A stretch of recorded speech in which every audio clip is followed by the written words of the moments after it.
Okay.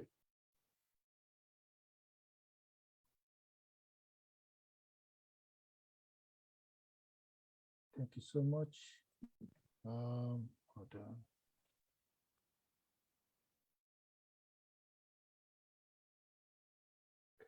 So we are now going live on Facebook.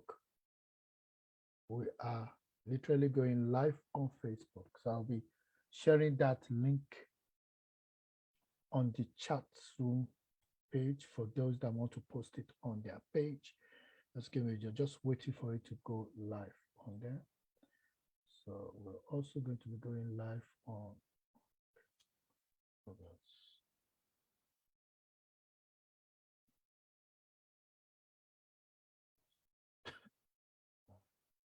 I'll just give up on that one. Okay, thank you so much, everyone, and thank you for your patience. My name is Temitope Olodo. I'm the president of African Security Forum, and I can see lots of you, joining us. I just really want to appreciate you all around the corner of Africa and in Europe. So let me say a big thank you to everyone that is joining us at this moment. Now,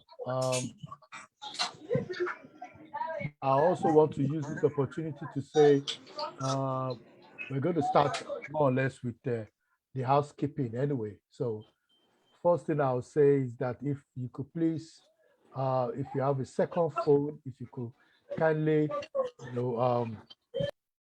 silence that or put it on vibration so that it does not disturb us, or at least mute yourself if you've not been called upon to speak, because I think that would really help us to be able to at least have, to have one meeting, as they normally say. Everything we talk about, of course, is advisory. So we're not providing professional advice on this platform. All we're doing is just being our brothers and sisters keeper on this very important conversation, which, I've got seasoned speakers that will be talking about it. I'm not qualified to talk about it. In fact, I'm just going through 10% of what it means, to do housekeeping, to, take care of the kids and everything. And I'm overwhelmed. So not to talk of you, our mothers and sisters who have been doing it for 10, 20, 15, 20 years, even 30 years for some of you. So I salute you. I remove my heart for you for the great work that you are doing. And I'm hoping that people will be able to learn, from this conversation today. For those that are watching live on Facebook and that will be watching on other platform, also YouTube, which we're going to be connected with, but I think we're connected with Facebook at the moment. So that is the housekeeping. There is no major rule because we're all mature people, adults, so there's no big rules. More than, let's respect each other. It's important. Everybody has a view on this subject matters. There's no need for us to shut others down, but actually look at it from their own point of view and give our own alternative view on that subject matter. That is it. Okay, so that is the house rule anyway. I don't want to waste your time. Like I said, I want us to move straight into it. So let me give my quick welcome speech. Then I will invite Barrister Olivia to speak. And then after Barrister Olivia, then we have the founder of African Niche International. And she will be speaking also. And then, okay, so, and then we move to the first speaker, Dr. Professor Augusta Kuruma. And then we have an intervention afterwards. And then we'll move to the next stage. But we'll be displaying the links and everything as we go along. So my name is Temitope Olodo. As I mentioned earlier, I'm the president of Africa Security Forum, and I've got a very great team that is working with me, on this matter. And I was quite pleased. I must mention that my sister Patricia was quite helpful on this subject matter. We discussed it. We came across, from different, even though we're far away from each other, more or less like 6 8 hours away, but we actually did discuss this. So this is not just an African Security Forum conversation, but it's a conversation with women of substance who felt this program need to be put together. I myself, I was in a relationship for 25 years, but sadly lost my soul partner last year. And I understand what it means to, have a partner and to have somebody that you support, because I always supported my wife for the program that she puts out there in the public domain, because I understand fully, and she's always supporting me 100%. So when I see videos of or hear of men kicking a woman, and then they develop blood clot and then they die, I just get a bit emotional that it should not get to that point. It should not get to that point. And we're witnesses, if you see one of our mothers, carrying a baby and nurturing that baby, and that baby is participating in this program, which is beautiful. That is what we all need to support each other. And if we have men that have gone astray, or even some women sometimes that are also abusive, we need to correct it. As a community of people, we need to find a way in which we resolve issues without going into major conflict. Conflict will always be there. You can't dismiss conflict. Even in the heavens, there was conflict. But yet, there must be a way in which you could resolve those conflicts without injuring the other partner. And that's why I'm quite happy that one of our sisters also is here, who is a practitioner in mental health. And I'll be calling on her, actually. I put her on the spot. I'll be calling on her to actually speak as we go along, maybe after the first two speakers, to actually interject the mental health aspect of this issue, because we're just talking about we're talking about it from a surface perspective. There is deeper issues here, mental issues, when a woman will just sit down, bust out crying without anybody touching her, because she's been emotionally hurt, stabbed behind the back, and not literally, but emotionally. So I know one of our speakers will be looking at it from an environmental, from a behavioral and spiritual perspective. So that's all I want to say. I'll keep quiet at this point and then allow Barrister Olivia to take over at this point. Barrister Olivia, you have the floor.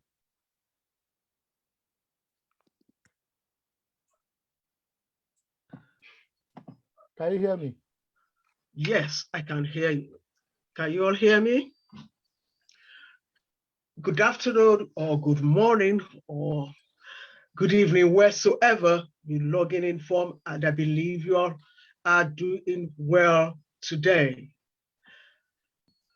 Thank you, Mr. Temitope Olodo, President, African Security Forum, for inviting me to be a part of this panel today, and for the hard work that you're doing from the security perspective.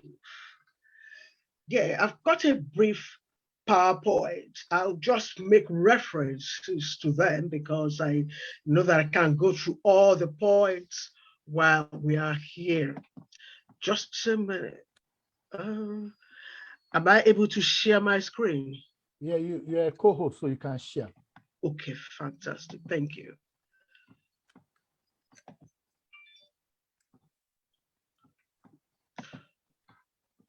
Right. Here I talked about the overview of human security, because my topic is human security in Africa. And then I would link it up with gender-based violence. Here we did say that human security means protecting fundamental freedoms that are the essence of life. It means protecting people from critical, severe, and pervasive widespread threats and situations. It means using processes that build on people's strengths and aspirations. Now, quickly, I go to gender-based violence and human security, so we'll see how it's linked. First of all, let's establish here that there are 7 issues around human security. There are economic security, food security, earth security, environmental security, personal security, community security, and political security. For the purpose of our discussion today, we'll be looking at personal security. Personal security here also revolves around gender-based violence. I did say here that gender-based violence is a threat to human security in the region and globally. In African region, in the Middle East, in Asia, all over the world, it's a global threat. But today we're going to look at what we can do as Africans. So now, in 2021, statistics did say that gender-based violence actually cost the whole European Union $366 billion a year. Because violence against women makes up 79% of this cost, amounting to over 289 billion. I'm still trying to work out the statistics for people in Africa. Now, I remember yesterday night, we did at a pre-speakers session with Mr. Olodo, the president, and we were just brainstorming over different issues. And it was like, oh, if your partner punches you, if you can't take it. And not only that, we've had this issue of, oh, you just leave. Take for example, some of us do work. We have employers, and we may have been working in that organization for 5 to 7 years. But we know that we are not getting the right treatment. We are being bullied. We are being sidetracked. We are not being promoted. A lot of things are happening. And maybe you're talking to a friend of yours. It's like, why don't you leave? Get another job. But some of us, we keep on staying in that job. We don't leave because we look at it that, we calculate it as my age, my gender. Can I make that move? What would happen? I need a lot of skills. And if you bring it back to the home front, you find out that a lot of people also struggle with that, can I leave at this point? What can I do? Now, I want us to take us to the pre-colonial area, the background. In those days, women, they produced and distributed goods and services. They worked at that time. And saying that they weren't even involved in politics. I don't know if any of us was familiar with Queen Amina of Zaria in Nigeria at that time. They performed domestic duties. But then there were also traditional beliefs about women in Nigeria. There were traditional beliefs about women in Nigeria. One, they were the keeper of the home. They were dependent on their husband, whether their husband beats them or not. They were not even expected to feed for themselves. I tell you, let me define that issue of feed for themselves. They can work, but I find out that even a lot of us, some of us, our faith in Christians, you find out that we buy maybe cars, we get a mortgage, and we tell our friends, we tell the family that, oh, it's my husband that gets it. Because some of us have grown up with that culture that you can't say that this one belongs to you. You've got to say it belongs to your husband. Then, again, one of the backgrounds that we did have at that time, because I'm taking us back to history to find out the things that actually hinders women from making the move, even when they are various abuses. They must conceive children as many as pleases their husband. Some of them are particular about, you'll be shocked to know that even in this generation, some men still insist, still workers, get side chicks, get partners who can conceive, children who are males for them, because they are upset that their wives are consuming just only men. Then must owe allegiance to male superiority, both economically and in education. We have touched that. Now, let's move on. Right.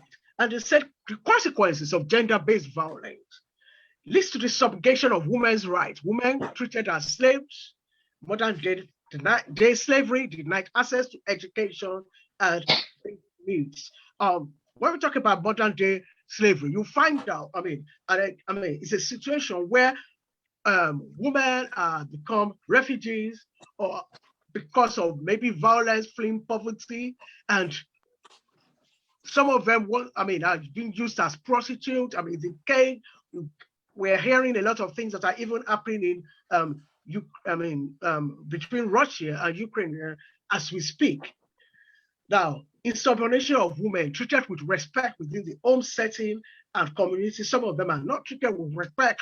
And you find out that what happens in a lot of the times is that a woman that's not getting respect may become aggressive, with friends, with family, but not necessarily, in a position to see exactly what it is that is working with them. Let me move on quick. Exploring gender-based violence and types. We can all see the screen. Violence against women is a manifestation of historically unequal powers between men and women. And we've looked at the types of gender-based violence. We've got domestic violence, psychological violence, stalking, forced marriages, female genital mutilation, forced abortion, forced sterilization, sexual harassment. And in this issue of sexual harassment, I want to point out to the fact that in Africa, and it happens in Nigeria a lot, you find out that, women are coerced into sexual relationships in some certain in some certain employment, and they are forced to leave. It's more or less like the boss saying, you know what, it's either you have sex with me or you are fired. And it happens every time, women being at the beck and call of this issue. But for the purpose of this discussion, we're going to look at why gender-based violence is on the rise, looking at domestic violence. We said over the years, the rate of gender-based violence has continued to increase persistently and raise major concerns. Listen, majorly abusers thrive on established social cultural laws that make the victim a victim in every sense of it. And they said there are no strict measures or provisions of justice by the law, or they are not just being implemented. Many cases of abuse see life follow in law courts without appropriate judgment served. I was informed that a couple of years ago, a lady went to the High Court in Nigeria and was seeking the dissolution of the marriage on the grounds that her husband used to beat her. The person that told me this is a lawyer. It's one of our cases. And you know what the judge said, the magistrate judge, who was a woman? He said, "What's wrong with you?" She threw the case away. That was about 2008. She threw the case away. That, are you the first person to be beaten by a man? Come on, get out. So she threw the case aside. And what are we saying here? That even women, some women have actually come to accept it as a norm, as no big deals. Oh, your father beats, your father has beaten me before. My grandmother did it. So what's the big deal? Just stay. Woman's supposed to just stay in the house and just stomachache. Domestic violence. We've looked at the practical nature of the African society when we were looking at the background. And we did say that now the African government, the law and religious institutions in more cases have had a subtle permissive view when issues of domestic violence are reported. There is a deep cultural belief in some countries in Africa that it is socially acceptable to hit a woman to discipline a spouse. And that is still going on. And some women have come to accept it that, the more beatings you received, the more love your husband is showing you. Mentality. Now we're going to look at what is the next thing. The consequences of GBV: physical injuries, mental health, anxiety, depression, PTSD, loss of economic power. We showed an example of what happened in European Union. And I'm sure that the same thing, even much more in African countries, but because we don't have a lot of statistics, because a lot of people would not come out, it makes us makes it difficult to provide a solid estimation. Death, if the female dies as a consequence of violence, or it could even be the male. Because I want to say again that it's not only women that experience gender-based violence. There are instances that we've had in Kenya, in Nigeria, in Uganda, where women have also killed their spouses. Consequences of gender-based violence may lead to single motherhood, fatherless children, also, which is a taboo in some certain areas, leading to social isolation and the fear of becoming a single mother. Actually, in order to avoid that stigma and rejection, forces a lot of women to stay in marriages where they've been turned into punching bags. Recommendations. 2015, the then president in Nigeria, President Goodluck, he made a law which was that states against which says states should domesticate the Violence Against Persons Prohibition Act. Even though that exists to protect, just like their human rights, sadly, a lot of the times it's thrown away.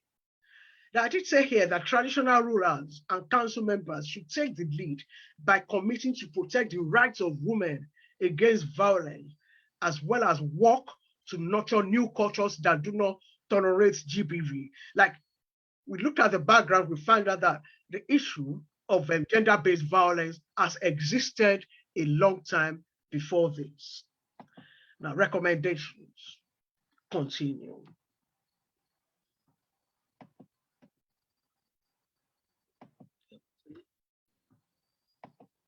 We said religious leaders should do more to support victims of domestic violence and set their bias aside. Studies have shown that churches of all denominations can actually oppress women experiencing domestic abuse. Well, it's either you have a church leader that doesn't listen to you or only listens to the man, what the man says, even if the man has falsified the story and will just tell you, for example, just go, stay, and continue to pray. I've had church leaders say that they've not seen any scripture that says domestic, that particular word, domestic violence. They've not seen it. In fact, they've looked at it that using that word domestic violence is a feminist. Some of them have dismissed it as a feminist connotation that should be dismissed and should not be accepted.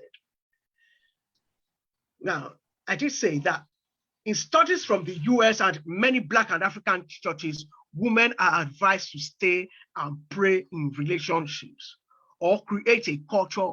So as a result of this, they create a culture that makes it difficult or unsafe for women to speak out about experiences of violence and abuse. Well, by the messages that are coming from the pulpit, continue to say, it's your cross, different ones, don't leave it, we don't tolerate single women in this church. So no matter what it is that is going on, you hear such messages. Meanwhile, you know that before you came to church, that man has not only punched you, he has used, even iron on you. And can I just say again that it's not just only about physical violence.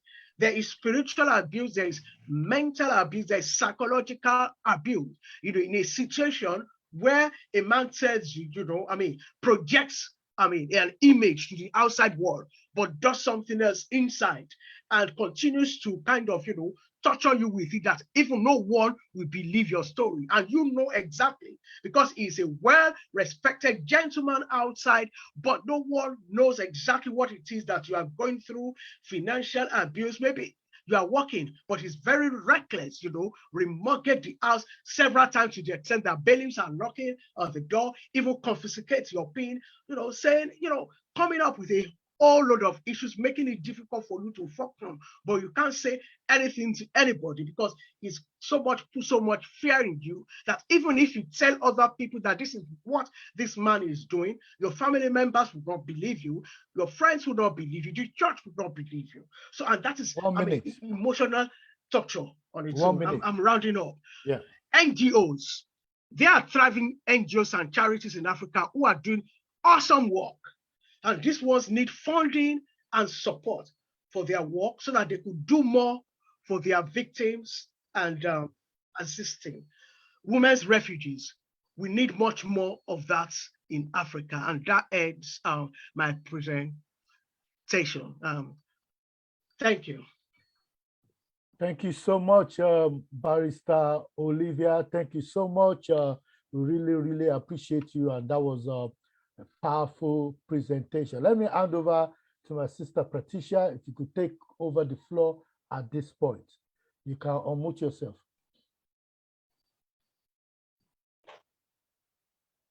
Okay. Tammy, you hear me? Yes, we can hear you. Go ahead. Yeah.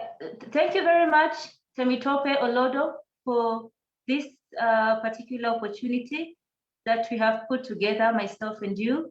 And I appreciate that you have a lot of passion and you respect the women. And it's really a very good thing. I appreciate you for that. I also appreciate my fellow co-host for taking the time to put in this. I believe that's a lot of work that she put in. So thank you very much for that. I appreciate my fellow speakers who are here with me from Kenya, from UK, from Nigeria. I really appreciate that you really have a time for us today. Now, let me have my conversation quickly. I will be looking at the reason why we have to talk about the women. My topic today of why a woman will be a very candid conversation. So for my slide, you will not see any slide. You will see more of me as a woman because I will be speaking on behalf of my fellow women, not only in Kenya, but all over the world. So let me begin my talk starting now. So why are we talking about the women? When we talk about the women, do we mean that we are leaving out our fellow men? Do we mean that we do not have the space for the men? Most of the time when we raise up the issues of domestic violence and marital safety, we'll always have our fellow men asking, why is it all about our women? We have men who are also battered, we have men who are also killed. So I will be answering the question, why the women? Now, one, why the women is because a woman, first of all, is very vulnerable. When we have this discussion today, we don't intend to say that men are not facing the challenges. They could be, they are facing, but from the statistics that we read every day, the woman is more vulnerable. So why a woman? Because she's vulnerable, her voice is less taken seriously in the society. It is very hard or very rare to have the voice of a woman even taken seriously. So today we want to put our heads together and really say that a woman is an equal partner in the society. She is an equal breadwinner. She's an equal builder of the society. She has the potential to lead not only her house, but also a nation. So we are saying that we as women, please listen to us. We have a voice, we have our challenges, but let us speak out our challenges and solve them. My second point would be, we are speaking about the women today because lately, or even since time immemorial, since we have been children, I personally, since I've been a child, I have had cases of women who are killed inside their marriages. We tell them, as my fellow speaker spoke earlier, we keep telling our women, please stay in. What will the society think if you leave your abusive man? what will happen to you? Some of the women we see, they have stayed on marriages for close to 10 years, 20 years. They don't understand their legal place in their marriages. They stay with their husband, they help bring in property, they help build in money, they help buy in property. But then after some time, the man just decides to walk away and he marries off another woman. So what happens to the woman who has been with a man for almost 20 years? Because she's a housewife, she will not have any property she can go home with. And she's actually told, okay, according to the African culture, she's told, these are your children, so you just walk away with them. Remember, she doesn't have any property that she has owned. Marriage for almost 20 years. She has not been working. She has been a housewife.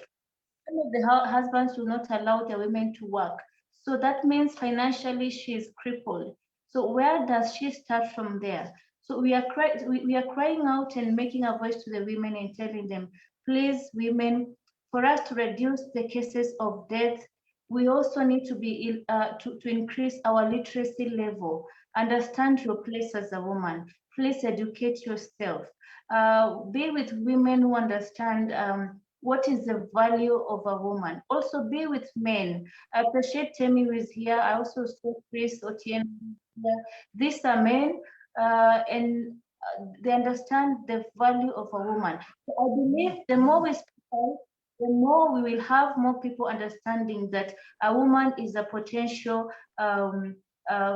community builder in the society. So why are we talking about a woman today? We are talking about a woman today because we want to denounce a few of the, or actually many of the retrogressive African cultures we have. I'm speaking from Kenya today, and from Kenya we have a lot of tribes, and out of these tribes we have so many cultures.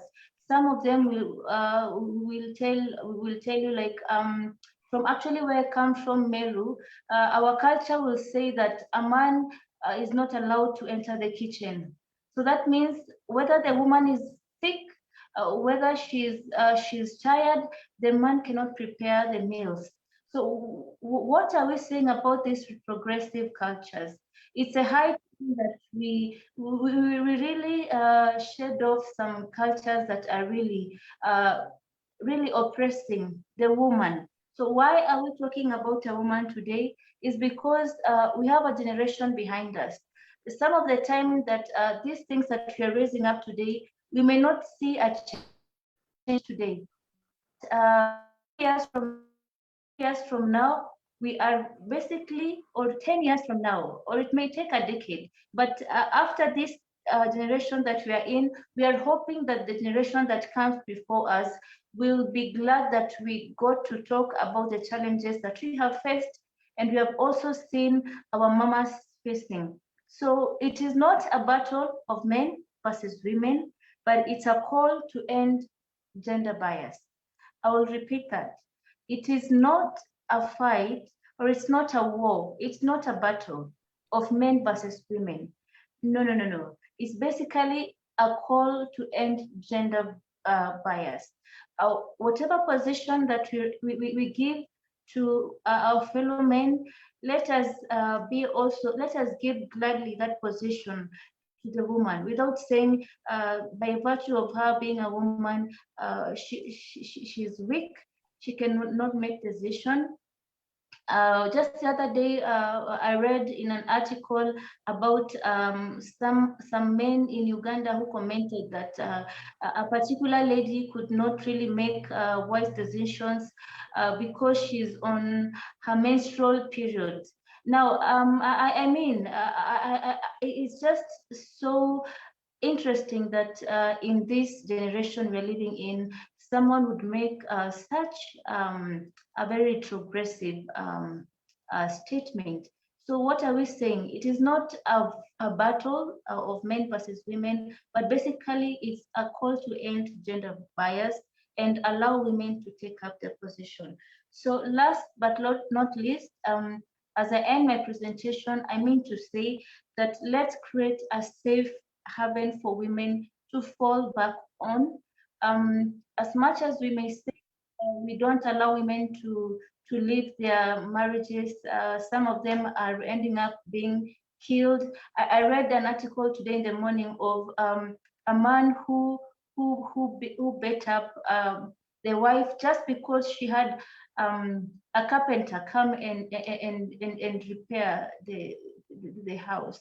I mean, that is just so wrong.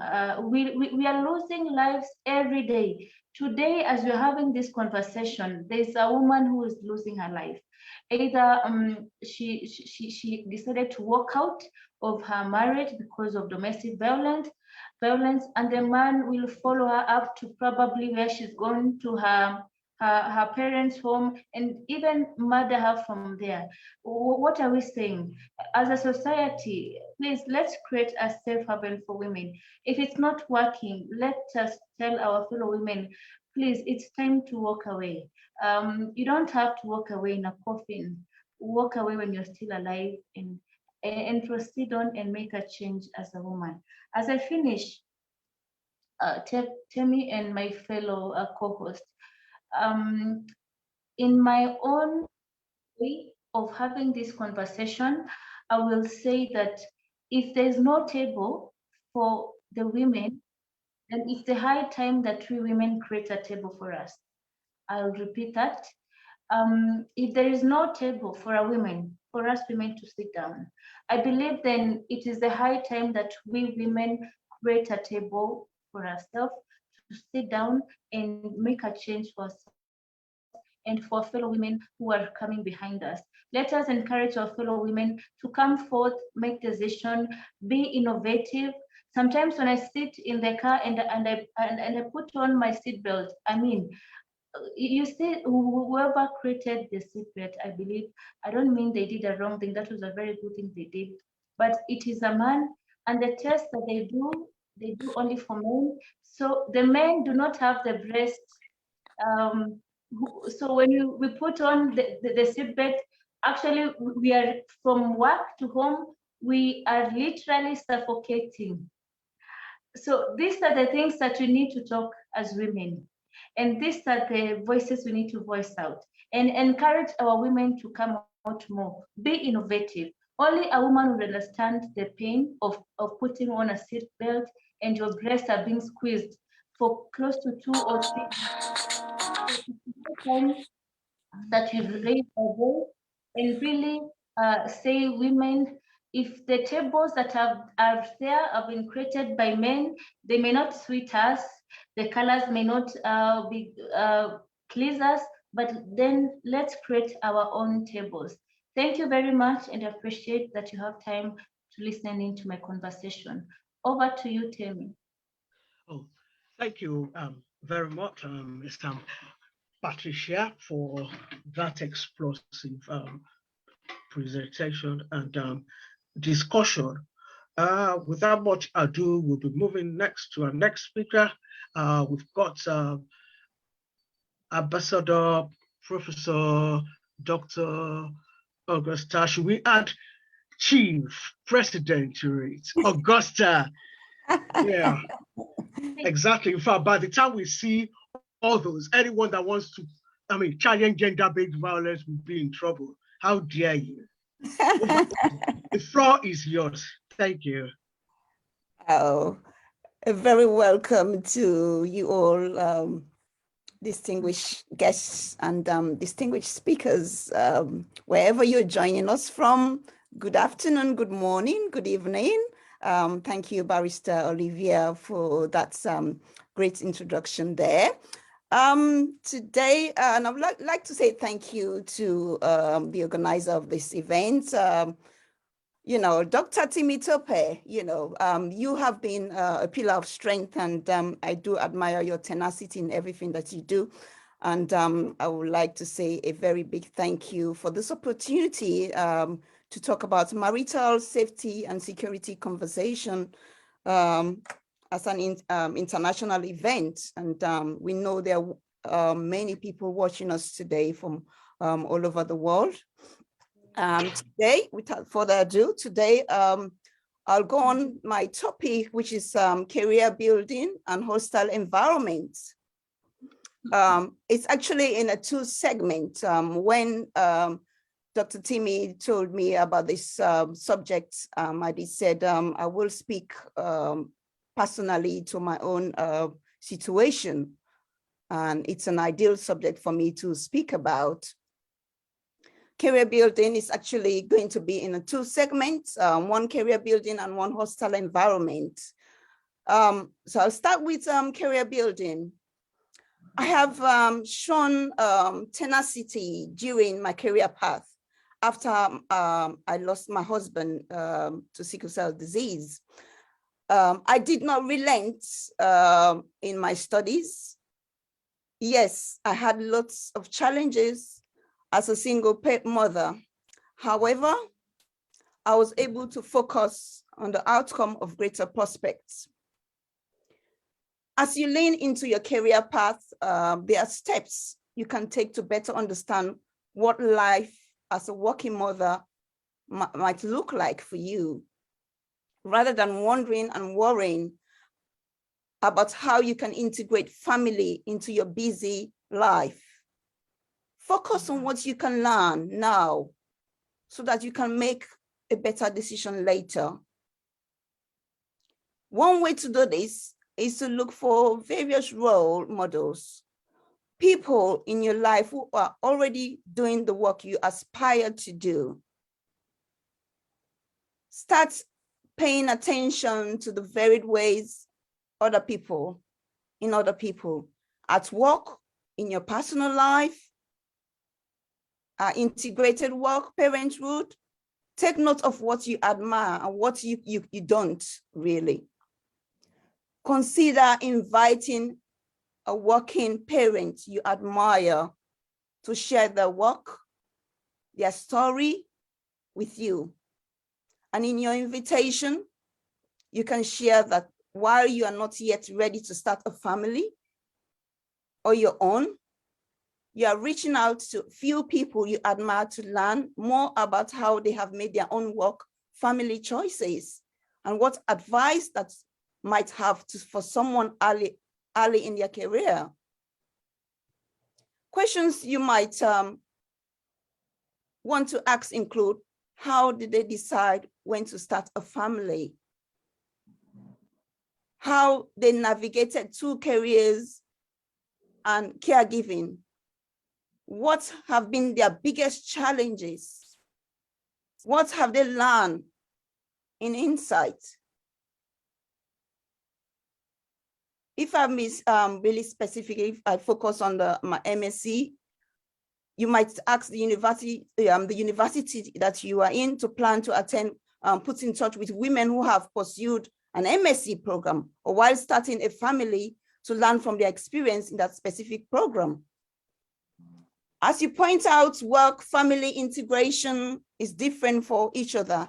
Asking people about their stories enables you to better understand their choices and the menses behind what may look someone who is doing it all. For instance, my schoolmates often tells me how much they admire how I have been able to have successful academic career while raising two children as a single parent.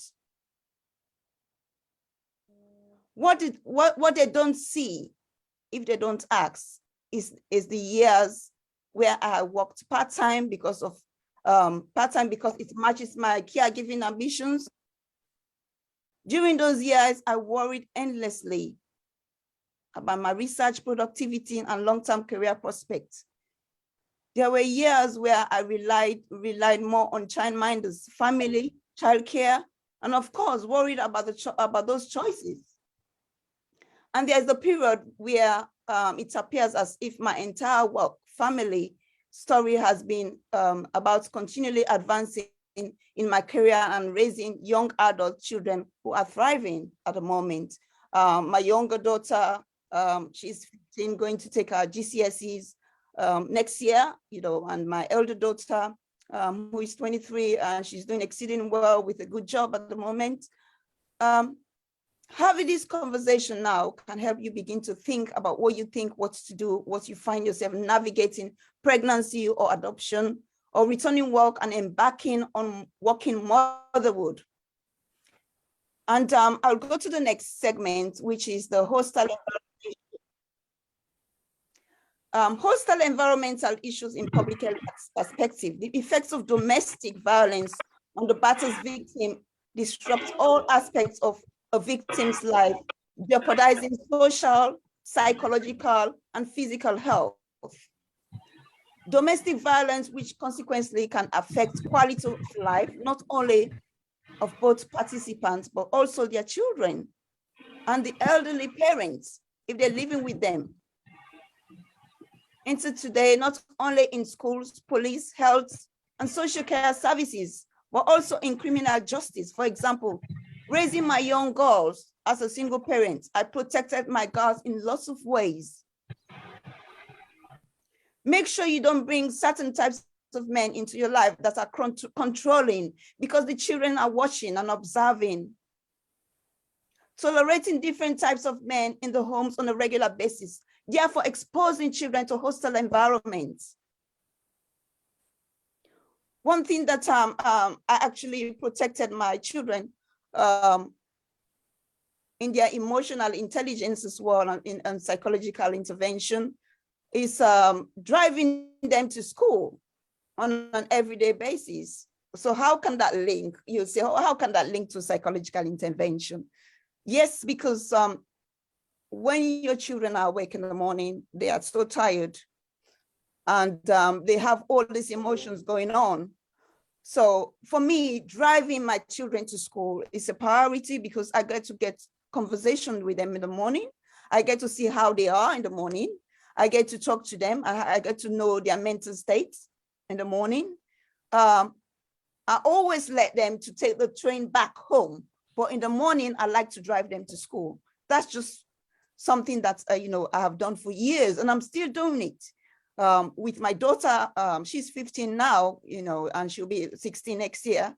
I drive her, and she goes to school all the way in Maidstone. I live in Rochester. If some of you will know the distance. It takes like 30 minutes, 35 minutes to drive to where she goes to school. But in that sense, actually, we try to draw certain areas in terms of her emotions and speak to her how she feels on the day in the morning, and talk to her about her day and how, and we get to pray in the morning as well. So all of that, it's so important for me. And that has really helped me to train my children in a better way. So even though you are financially limited, you somehow balance between jobs and studies. The other unfortunate situation that happened to me also after my husband's passed away, I was made redundant at my workplace, working for Midway Council as a day center officer. By that time, I only had a higher diploma in health studies. Due to consequently high costs and unfavorable economic effects, they have been declared as a political problem which demands appropriate solutions.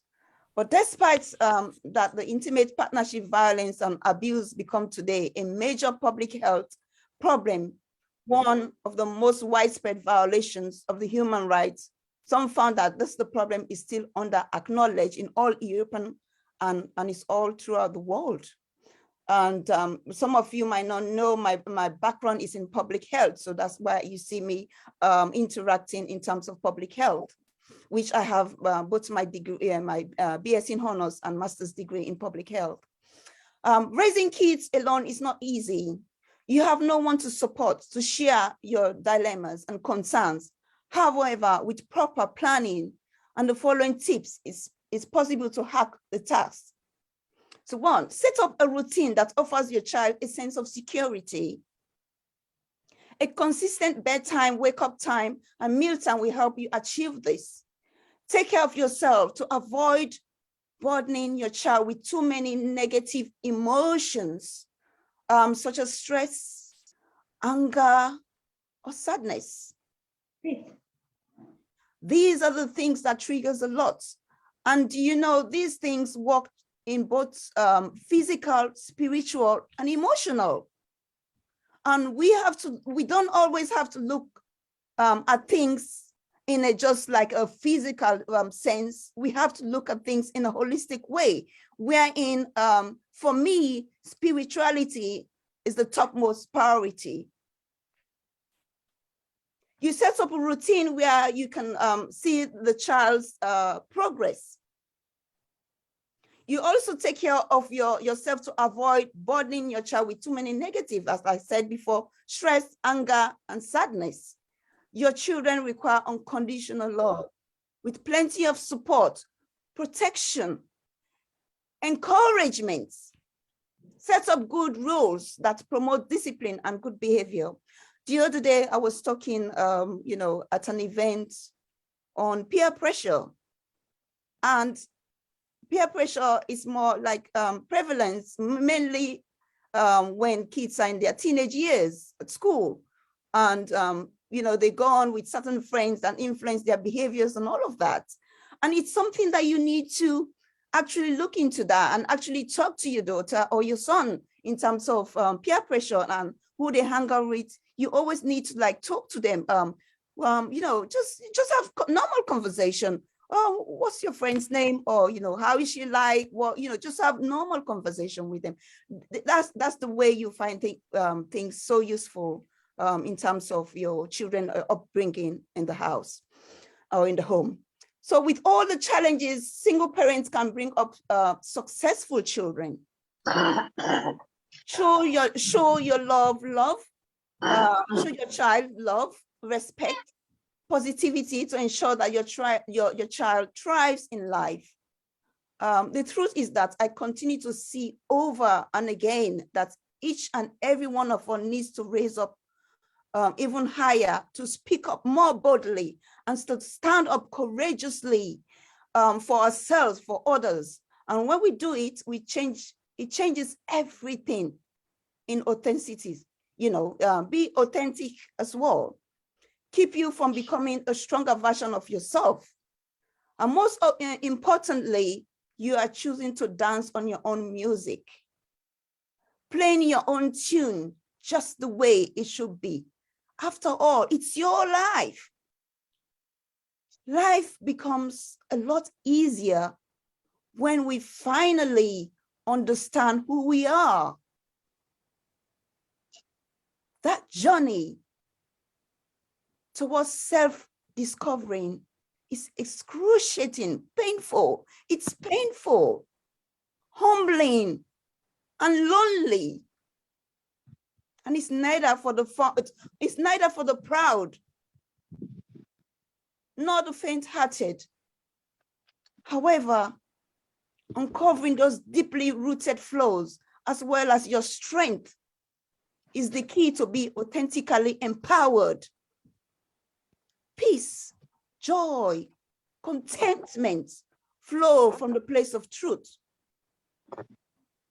This is, however, a notably large body of research that examines the relationship between domestic violence and the functioning of the family units and its individual members.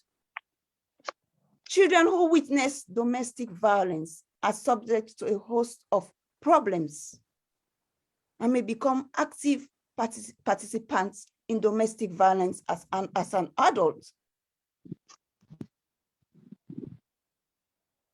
In conclusion, I'll say life is full of trying moments. It's normal to have obstacles, but you come out of it positively. If only you can go towards those obstacles and not run away from them. I did not run away from my obstacles. In fact, I changed my situation to a very positive one, and I'm so proud of myself. Always try to turn the obstacles to your own advantage. Remember, your reaction towards a situation matters in life. It certainly does matter. Most of us have hard times in our lives. We all receive negative news at some point in our lives. What happened is is knowing how we react to this negative news. Some of us down us or drown us with this negative news or that we experience during our daily lives. Others turn the negative event into a life-changing situation, on which I did. I'm an author of 5 books, which I have published, a consultant in public health, and I have many roles as an entrepreneur. I made that flexible to be, because I have my role as a public health consultant, which I studied academically, but also I tend to be an entrepreneur as well, in order for me to be flexible with my childcare issues. I went into business as well. So I can always switch. If I want to go into my public health role, I can switch that easily. You know, once my children are all grown up, if I want to work for a very big company and do whatever, you know, I can do that. So it becomes more flexible. So I actually created a space within me that I can turn to whatever that intends to do, because I have actually created a backup plan. 1 minute. So I thank God that God has given me the strength and the tenacity, and I want women to be empowered out there to work in your environment, what you think that will benefit you. You can thrive towards that excellency in life. And I must say, if you only go towards those obstacles and not run away from them, always try to turn the obstacles to your own advantage. Remember, your reaction towards a situation matters in life. Thank you so much for this opportunity. Thank you so much. Thank you so much. We really appreciate you, and thank you for the excellent presentation. I have to apologize earlier. My system, as usual, just froze on me, so I couldn't even get in, and had to try and switch off and switch back on. So thank you so much. Thank you so much for this opportunity. Thank you so much. Before we move on, I actually wanted my sister Laide to speak, but I'm not sure she's actually still with us at the moment. I don't think she's with us at the moment. We're going to have what we call an intervention section now. Literally, we're going to have an intervention. And during that intervention, we're going to be asking, if you have any comment, if you have any particular questions that you want to ask. Please pardon me, I'm trying to work this system. The whole thing is just frozen on me at the moment. I'm trying to unpin Augusta at the moment, so just bear with me so I could try to remove the pin, because she's pinned on the system. Oh God, remove pin. Okay, but it's still not working. Okay, so what I want to do now is quickly, I want to play a video before we continue. And I think this is quite important, because you'll be able to understand exactly what's happening to this system today. Okay, yes, I've got it.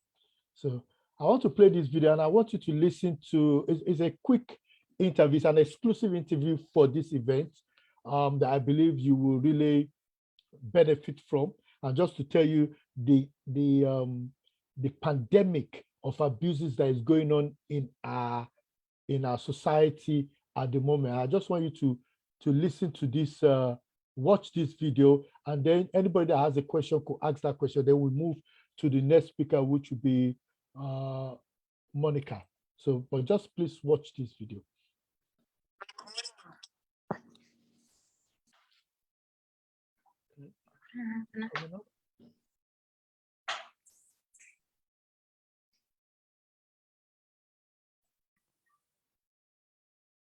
Okay, thank you so much. It's a great honor to have you, to have this exclusive interview with you, because I know this is something that many Nigerians will be interested in knowing. My name is Temitope Olodo. I'm the CEO of Trans Custodium, and I'm a preventive terrorism consultant. And part of my work in the community is trying to deal with issues of this nature that is security related, and more importantly, that deals with gender violence, and trying to see how we can stamp out gender violence in our community.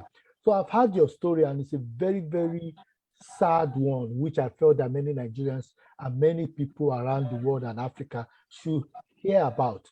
So let's start from the beginning.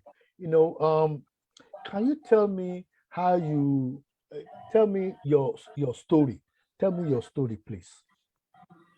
Yeah, so it all dates back to 2012. Yeah. I met this man. Okay. Actually met him online. He owns a blog, he blogs, he writes inspirational speeches on a daily basis. Okay. And then I write stuff on Facebook also. Okay. And I don't know, I'm receiving a message on my screen. Should I continue? No, continue. Go ahead. Oh, okay. So yeah, we started talking and he started making promises. Okay. He wants to take care of me. He wants to take me in as a daughter. Okay. Yeah, his family lives abroad. He's separated for the past 15 years, and which is practically a divorce for him. And he needs a daughter figure at home and the rest. So yeah, that was how it started. Yes, that was how it started, and then I moved in with him. Okay. And few years after, that was in 2014, I got admission into the university. Okay. Actually, I was actually trying out for federal universities. Okay. And then meeting up a cut of mark and the rest. And then I discovered on the later on that University of Lagos actually uses one sitting, and I had two sittings because for my GCE, I actually missed a day. That was on my English day. I missed a day to that exam. So that's how I ended up with two sittings for my WAEC, which he made me not even attend that exam, that particular day. Wow. Now, for many that are listening to you right now, many people might not understand the African and the Nigerian culture, where a lot of us, a lot of families might just see somebody, and just fall in love with them and say, you know what, this child that is so brilliant that we want to support that child, we want that child to become part of our family, and they take those children in. That was what he made me. That was what he made me believe and understand that was what I was to him, because according to him, he said he believed I'm going to be a great woman and is going to make sure that that dream, he sees it through, that I become the great woman that he sees that I am, and everything. Sounded very cordial, very understanding, very sympathetic, and I actually believed the man. Okay. This is one of those stories. It's more like a Nollywood story where, because we know that African culture promotes brotherhood. It promotes, being this community where you can see somebody on the road that is doing something wrong and you can scold them. You can see somebody that have done something right well and you say, okay, I want to support this family. I've seen it all over. So please tell me and tell people that will be listening to this broadcast around the world. Can you tell us about the incident of 7th May 2015? What really happened? Yes, so I was already in the university. That should be my second year, first semester 200 level. Okay. And then he came in and said I should pack my things and that I'm leaving the house. And I was like, school is starting in a week. Where do you want me to go? Why? What's happening? What's going on? He said he doesn't know that I should pack my things, that he wants me out of the house. He doesn't care how I'm going to do it, how I'm going. So I started crying. I was like, who do I know in Lagos? Where am I going to go? Who am I going to call? And then the place where I was living in Asaba before I moved in with him, he had apparently destroyed my relationship with them because he claimed the young lady that I was living with, that's the sister of the lady I was staying with there, was sending him seductive pictures and messages trying to seduce him. That was actually how I moved from Asaba. I moved in with him. So he was like, it's not a good thing that I'm not protected, that anything can happen if I'm living with such people with such questionable character and everything. And that was how I moved. So I could not even go back to Asaba. And I'm I have school fees and I have school to go to the next week. And this man is kicking me out. I was helpless. I was crying. And then at night, he came in and he came on to me. Wow. He came on to And you. So has it been making those moves in the past before, or it's just that you felt, oh, this is my daddy, you know, he comes into your room to come and see you, talk to you, and you just felt, okay, this is my daddy, because he said he wanted you as his daughter. So you didn't see he does come to the room. No. Okay. No, I never really read any meaning to it. Okay. So this was the first time he came into your room in the middle of the night? Not the first time, but the first time he actually made such attempt. Okay. In that light. So what then happened? And then he came on to me and I was trying to, you know, at first I was comfortable a bit. And then I noticed that he was trying to make his way into me. And then I started protesting and he held me down and then he pinned me down. Oh God. And he started making things like, is this how the guy does it? Is this how he does it? You could do better, blah, blah, things like that. Oh God. And when he was done, he left off and then he came back a few minutes later apologizing and telling me sorry, that is one of those things of the flesh, blah, blah, blah, you know, he shouldn't have. And I even promised him that day that it's okay, that I wasn't going to tell on him or anything, that he's fine. Okay. So you've had a part of that story, but I don't want to bore you with the whole story because we can continue. But that is a situation and the kind of situation that we're seeing happening all over here in Nigeria, where men, you know, come to get involved with young girls, bring them into the home as if they are going to be their father, and then continue to abuse them. And this lady had a serious situation where she was repeatedly raped and even beaten with blood all over her body. And we have it and we're going to be playing it, but you know, because of time, I felt we should stop at that point and let our next speaker come on to speak to us because she is the General Secretary of WISE, which is Women's Safety and Security. Women's Safety and Security, I believe. I must have got it. Or Women in Safety or something. I got it wrong, so I start to be corrected. But let me leave her to speak to us, Sister Monica Kimo. Thank you so much, and apology for getting that your title wrong. Thank you, Temi. I hope you can hear me. Yes, we can hear you. At an outdoor environment, so I hope you can hear me. Beautiful environment, getting us jealous already. So thank you very much for this wonderful webinar. It's an interesting topic, and marriage and family issues are critical to, you know, a woman's being, because the woman is the, you know, the pillar of every home. And in Africa, women are central to the success of marriages. They sacrifice, they put up with, you know, all the violence, and sometimes it becomes so bad that people die still in the relationships because women have resilience and capacity to persevere. That's just who we are. But from a safety and security perspective, I wish to start by saying that marriage is a beautiful thing when it is secure and safe. It's the best. It's biblical when it is secure and safe. it is the best place to be. However, we live in a criminal world, and it actually goes all the way to the relationships. So there are various aspects of safety that are critical to marriages. That is number one, physical safety. Physical safety is number one, because then men are supposed to be our protectors. And I tell the women and I will approach my presentation from a crime prevention perspective, that you need to be aware of the dangers before they happen. All right.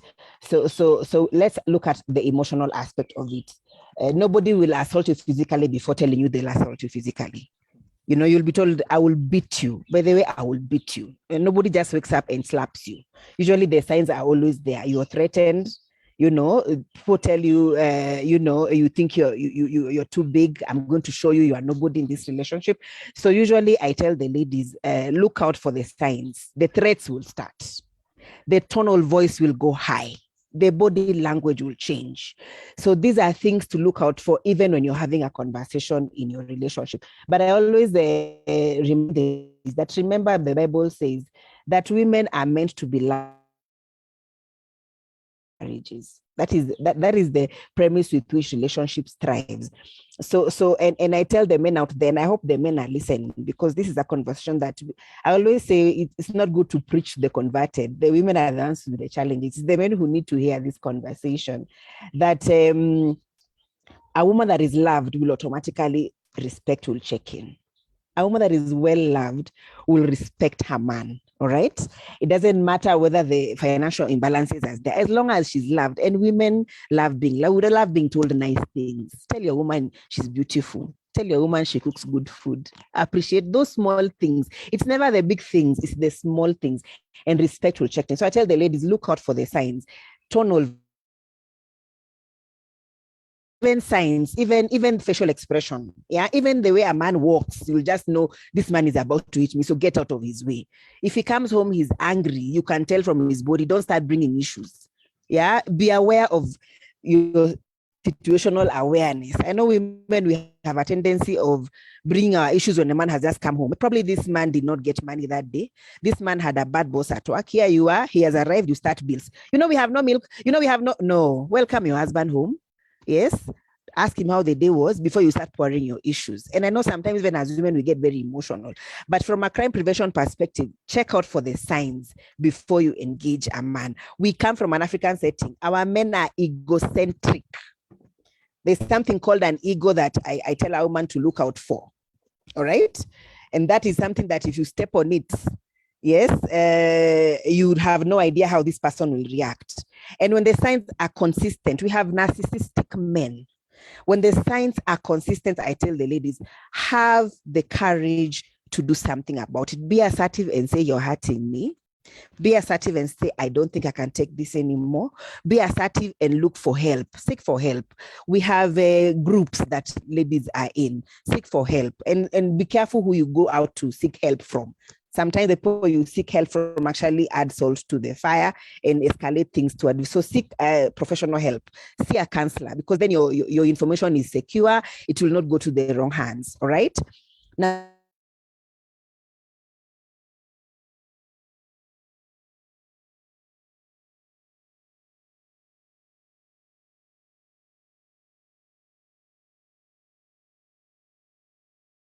try to put you down depending on whether you're a successful career woman or you're successful in church activities or whatever you're doing. They will use words to hurt your feelings. Emotions have to do with feelings. All right. So I tell the women, I have frozen. Somebody's telling me I have frozen. Am I back? Can you hear me? Yes, you're back. You're back. You're back. You're back. All right. Thank you. So I was just saying that we need to always do a situational analysis. And even when we're in relationships, when you're having casual conversations with your spouses, tell them your aspirations. All right. Because sometimes women get into relationships, they have not said their aspirations. Then suddenly they are going to school. This man was not prepared for you to actually just, shoot up. So discuss these things. What are your aspirations? You would like to, you're going into management, have a conversation. But even if you have that conversation, every human being has 4 aspects in their lives that are important. Number 1, your social sphere with friends is important. There are certain people in relationships that will cut off your friendship circle. That is very, very important for side. It is very, very important for you to be allowed to socialize with colleagues, because that is where you grow mentally. So people in relationships need to understand these are special spaces for people to be allowed to thrive in. All right. The third one is family. You are allowed to interact with your family members, both nuclear and extended, because in some marriages, some women are not allowed to talk to their people. The husband tells you cannot have a relationship with your people. I don't want to see your people here. I don't want you talking to your mother. I mean, that is something that should not be allowed. You have a right to interact with your family. And finally, your personal self. What are your hobbies? What do you like to do? Because as women, we are wives and we are mothers, but we forgot the self. We forget the self. Do you take care of yourself? And I tell the men in a relationship, you'll make sure there's food at home, rent is paid. But this woman, do you take her out once in a while? Do you address the self in her? Yeah. You come home, she's cooked, she's ironed. What about her? Take her out once in a while. Ask her what she likes. Buy her a new shoe. We need to make sure that those 4 aspects are okay. And in that way, you'll find that are taken care of. You deal with anxieties and insecurities in relationships. There's another aspect that is very, very important as I conclude my presentation. The reason why there's violence in relationship is because there are insecurities in the relationships, both at a personal level, at an external level. At a personal level, our spouses probably feel they are not good enough, and that is something that we cannot help it. If your spouse does not feel they are good enough to have you as a person, you need to keep reassuring them that you chose them. It is them that you chose. All right, because sometimes people have inadequacies in themselves that you have nothing to do with. If a man does not think they're handsome enough, and you have at work people who are handsome, he will have insecurities. So keep reassuring them that, hello, it is you I chose. All right, insecurities, number 1. Number 2, you need to also be very, very careful how you also, as a woman, because we are made in different ways, how you talk to your men. Remember, the Bible calls us to be respectful. Okay, so it doesn't matter your career position. It doesn't matter the kind of money you're earning. Please respect your man. I tell them, for a marriage to work, respect must be there. You have to know that you are a married woman. You are in a relationship. You're earning a lot of money, whether he's earning less money than you, it is biblical, he is the head. So let's look at this safety aspect that, ensure that we don't cross the barriers that cause, move to physical violence. So look at the body language, look at, the threats that come your way, and understand your rights. Women don't know their rights. Get to know what does your local environment talk about assault rights, physical rights. Where can you go to report? What kind of avenues are there to report? At the Women in Safety Excellence, we are an association of women in security, and security is a male-dominated sector where, patriarchal has really, really taken step.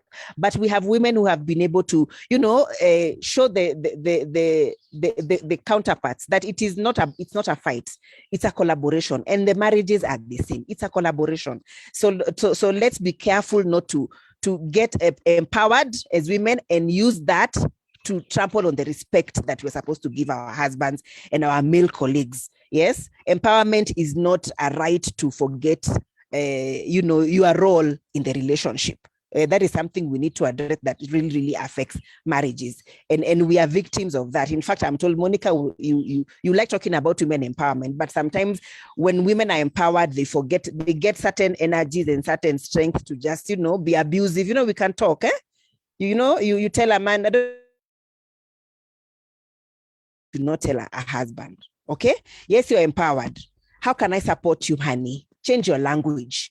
How can I support you? There's something, this bonus I got. How can I support? Is there a project you can work on?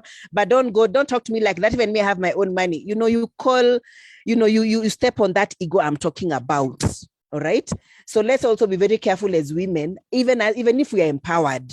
Empowerment, it is not a right to disrespect our men, because that is what is ailing marriages. And even the Bible says, you disrespect a man, In fact, we are African in our culture. Our culture is very, very African. Respect is biblical. It is biblical, and I'm a God-fearing woman. So let's get all the accolades. Let's succeed where we are succeeding, but let's not use our empowerment to bring our marriages down. Let's be women of wisdom, as the Bible calls us to be. Thank you very much. Thank you I so wish to much. end there. Thank you so much, and that was a brilliant, brilliant interjection. I really, really appreciate it. We're going to have Olori Perfume, which is Olori Teresa Adedigba. But before she comes on in the next 2 minutes, I want to give the floor to Prince Fola. Are you on, sir? Are you with us, sir? Prince Fola. Can you hear me? Yes, we can hear you, sir. Go ahead. Okay, you have 2 minutes, sir. Okay, thank you very much, Temi, for this opportunity. I just want to make some observations and just pick one or two things from some of the things that I picked up from. I think I heard two speakers. Apologies, I came in late. The last speaker was speaking more in terms of what my idea of what this particular meeting was supposed to be about, which is about marital security and safety.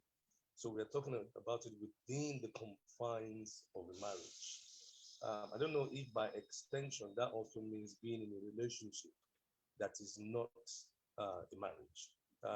But I just wanted to make a slight observation in terms of whether that was deliberate, whether you are looking at it from people who are married and people who are not married but cohabiting, because that distinction is important, especially from a legal point of view.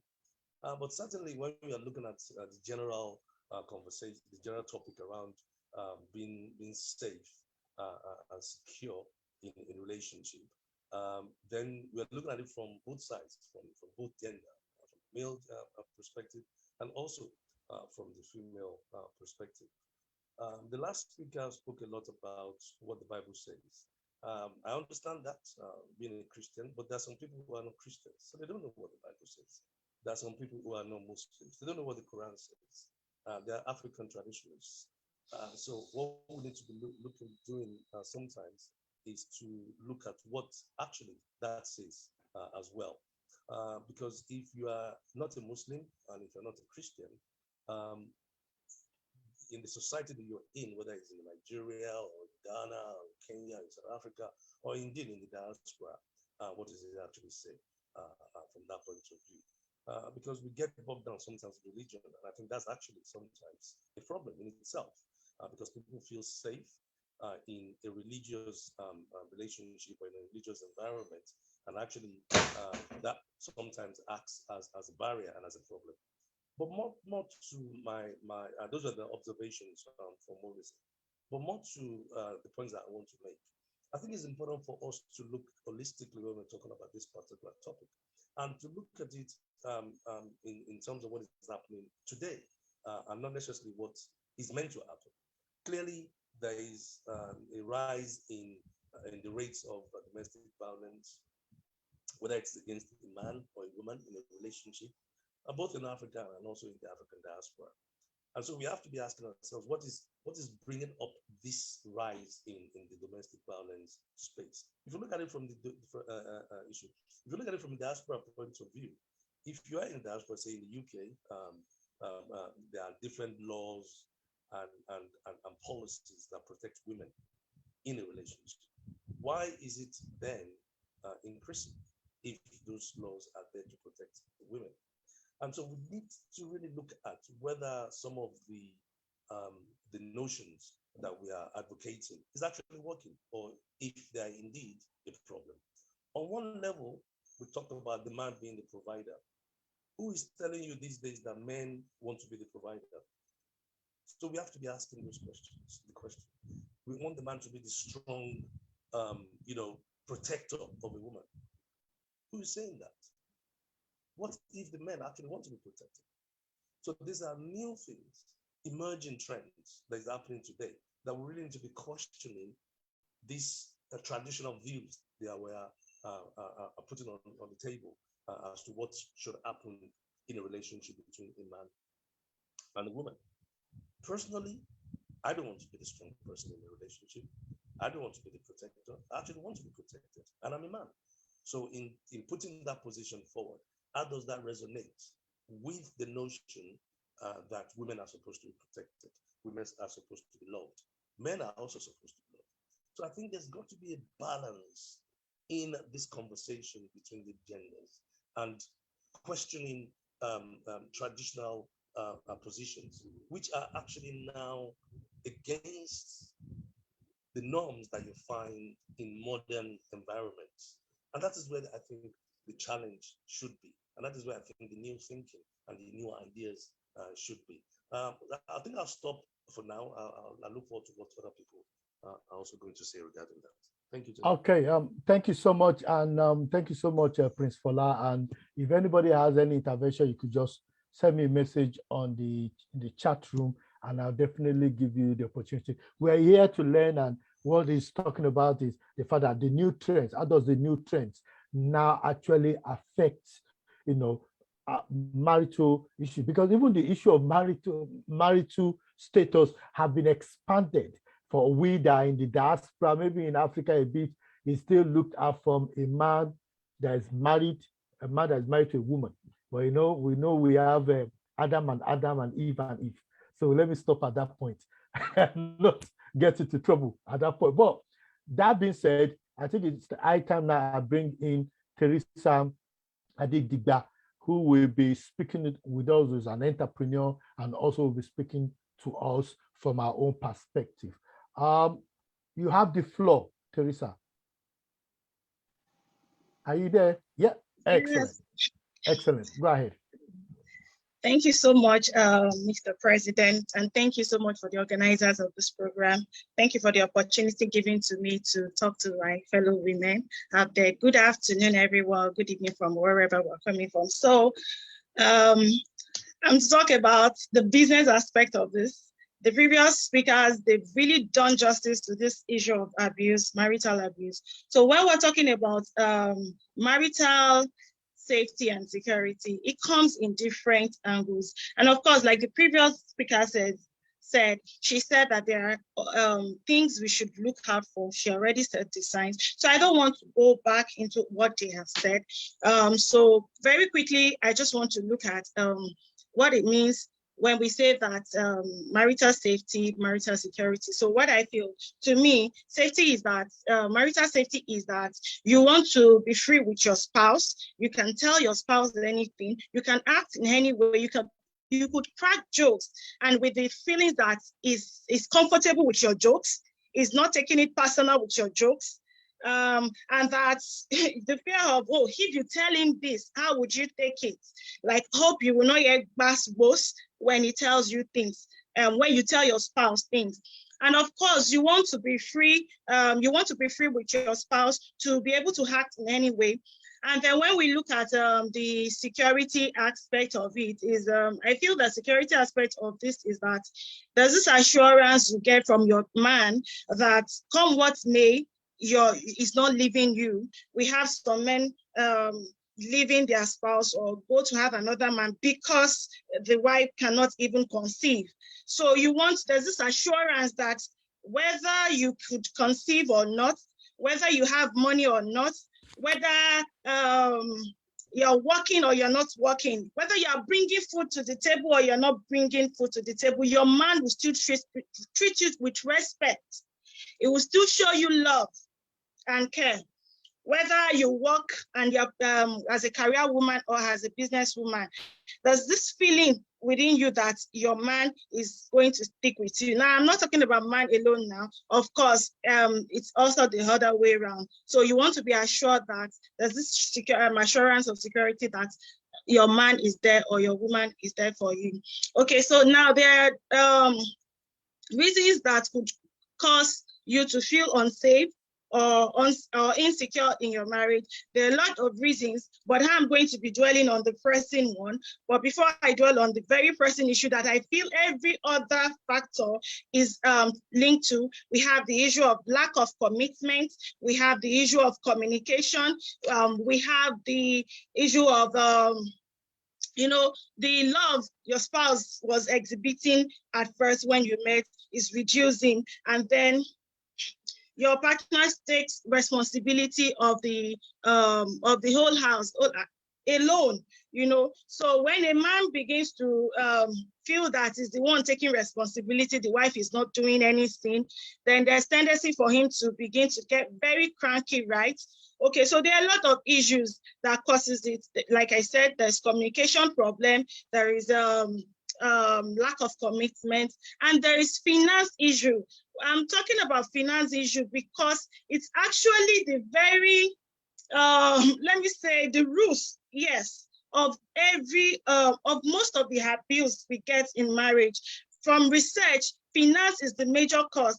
There are cases where they even spouse take themselves to court. We have this family court whereby, he didn't drop money, he didn't give me money, I asked for money and he slapped me. Like, there are a lot of issues like that. So we need to deal with this finance issue. And so how can we deal with this? While I was making my research, I found out that when you deal with finance issue, every other issues that could lead to abuse in relationship is halfway solved. When you talk about your finance, then the issue of communication is solved halfway. You're able to plan together. You're able to talk together. Some people don't even communicate with each other. They just see themselves as roommates. You don't know what your spouse is going through. You don't know what your spouse is going through at work, what your spouse is going through at work. And then you just came and, we need this to buy this. So, but if as a woman, you are empowered to have your own business, you are able to support. I'm not saying bear the responsibility. Imagine how your man would feel if you say, honey, can I at least pay the subscription for the DSTV rather than saying that bring money, let's do this. We have the children's school fees to pay. Go ahead, don't worry, bro. All right. So, your man would even be happy and be proud of you, like, I'm putting food on the table. My woman is supporting me. As women, we have aspirations and dreams. Now, if you don't have what you're doing, you're not empowered, maybe a career job or a business, how do you want to achieve this aspiration? How do you want to achieve this dream? So as a woman, I want to encourage us all to get something to do, get a business to do if you cannot get a career job. Now, we found out that women who are not doing anything, who sit at home all day, studies found out that they are more depressed. Depression sets in. Now, not only study find out, I am talking from experience. This is me in my early years of marriage. I wasn't doing anything, not because I didn't want to do anything. I did not get a job to do. And I didn't have people around me. Okay, I didn't have people around me to tell me that, I can actually do business. Because I went to school, I want to use my certificate to work. So I kept on job hunting and I kept on sitting at home all day while my husband would go to work. If I want to make hair, I asked him for money. If I want to buy underwear, I asked him for money. It was becoming depressing. I couldn't do what I really wanted to do. The fear that, if I had a point, I wanted to buy drugs for my parents, but I was scared that he's doing so much for me and the children. How can I ask him for money to do this? So depression set in, my BP went up until, I saw a therapist and then advised me to do what I love to do. Do what makes you happy. And what is it that makes me happy? I like to talk, right? I like to talk a lot. And so she said to me that I should use that to a positive way. So I said, okay, let me go. If I can talk well, I can convince people, right? So why not let me do business? Then I can be able to cajole people, talk to them about my brand. So I went into business from that. So I started doing business. I did a lot of things, but now I'm focused right? And so that way I could also assist at home and say, okay, let me do this. Now you find out that when you're not doing anything and that you begin to get very, you react irrationally. Your anger, you can't even control your temper again. You just try to talk to you and then you fell up at them. Your husband comes home from work because you are depressed. You react irrationally. And of course, that could push you to talk to him in a way you shouldn't. Now, imagine somebody that is coming out from work, is already very, and then you come home with issues, and then he has, maybe somebody that has that has anger or temper problem, and then he just reacts in a way, and from there, assault, abuse sets in. So studies also find out that women are more happier at work in doing their business than at home. Why I think is because maybe at work they are focused and what they do makes them happy, gives them joy. But at home, we multitask a lot. It is the woman that wants to cook.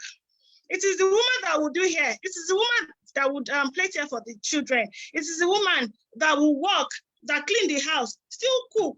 And then your obligation as the woman in the bedroom still sets in. And when you try to combine all of these things together, you begin to react in a way you shouldn't react, which gets to your spouse. It gets to your spouse, emotion sets in, and then it could lead to abuse. So once you start planning together, you work and you start planning together. Okay, you have a financial budget, which is very important. Okay, this is how much you can afford to spend weekly or monthly. So let us plan towards it. That is where communication issue also sets in. Like, okay, this is what we want to do. This is what we want to plan. You discuss your own aspirations, your own dream with your spouse, and you're able to work together. You also need to understand your spouse, your man. Some men don't like a particular kind of work. So if you want to do a career job, you need to be able to understand your man. If it would allow you to balance, if you would allow you to work in a certain place, such as some men cannot allow their women to work in an hotel. They can't allow their women to work in a restaurant, maybe because of the nature of the job. If as a matter of fact, some men don't like their women to work in the bank because they work from morning till evening. They work from morning till evening. Thereby, it doesn't give them time to take care of the children. And then you leave the children in care of maybe caretakers who cannot really take care of your children the way you would take care. So all these things are things you should consider. You understand your man. Understand that, oh, my man would not want me to do this kind of business. As a matter of fact, when I wanted to do when I wanted to go into business, my husband said to me that you can only do school business. Why? He said that because that is what will give me room to take care of the children and take care of the home and have time for him. So I started the school, but unfortunately it didn't work. And then I went into perfume business. Now from this perfume business, I have time, I could control my time. So why I actually support going into business as a woman, being an entrepreneur is, I'm not against career job, right? No, but I feel that you would do well if you have studied your man and you have also studied that you cannot multitask so well. Like you cannot combine your home duty with your career job. Then it is better that you go into business where you can control and manage your time. Control and manage your time. You don't have to rush to work because you're reporting to a boss.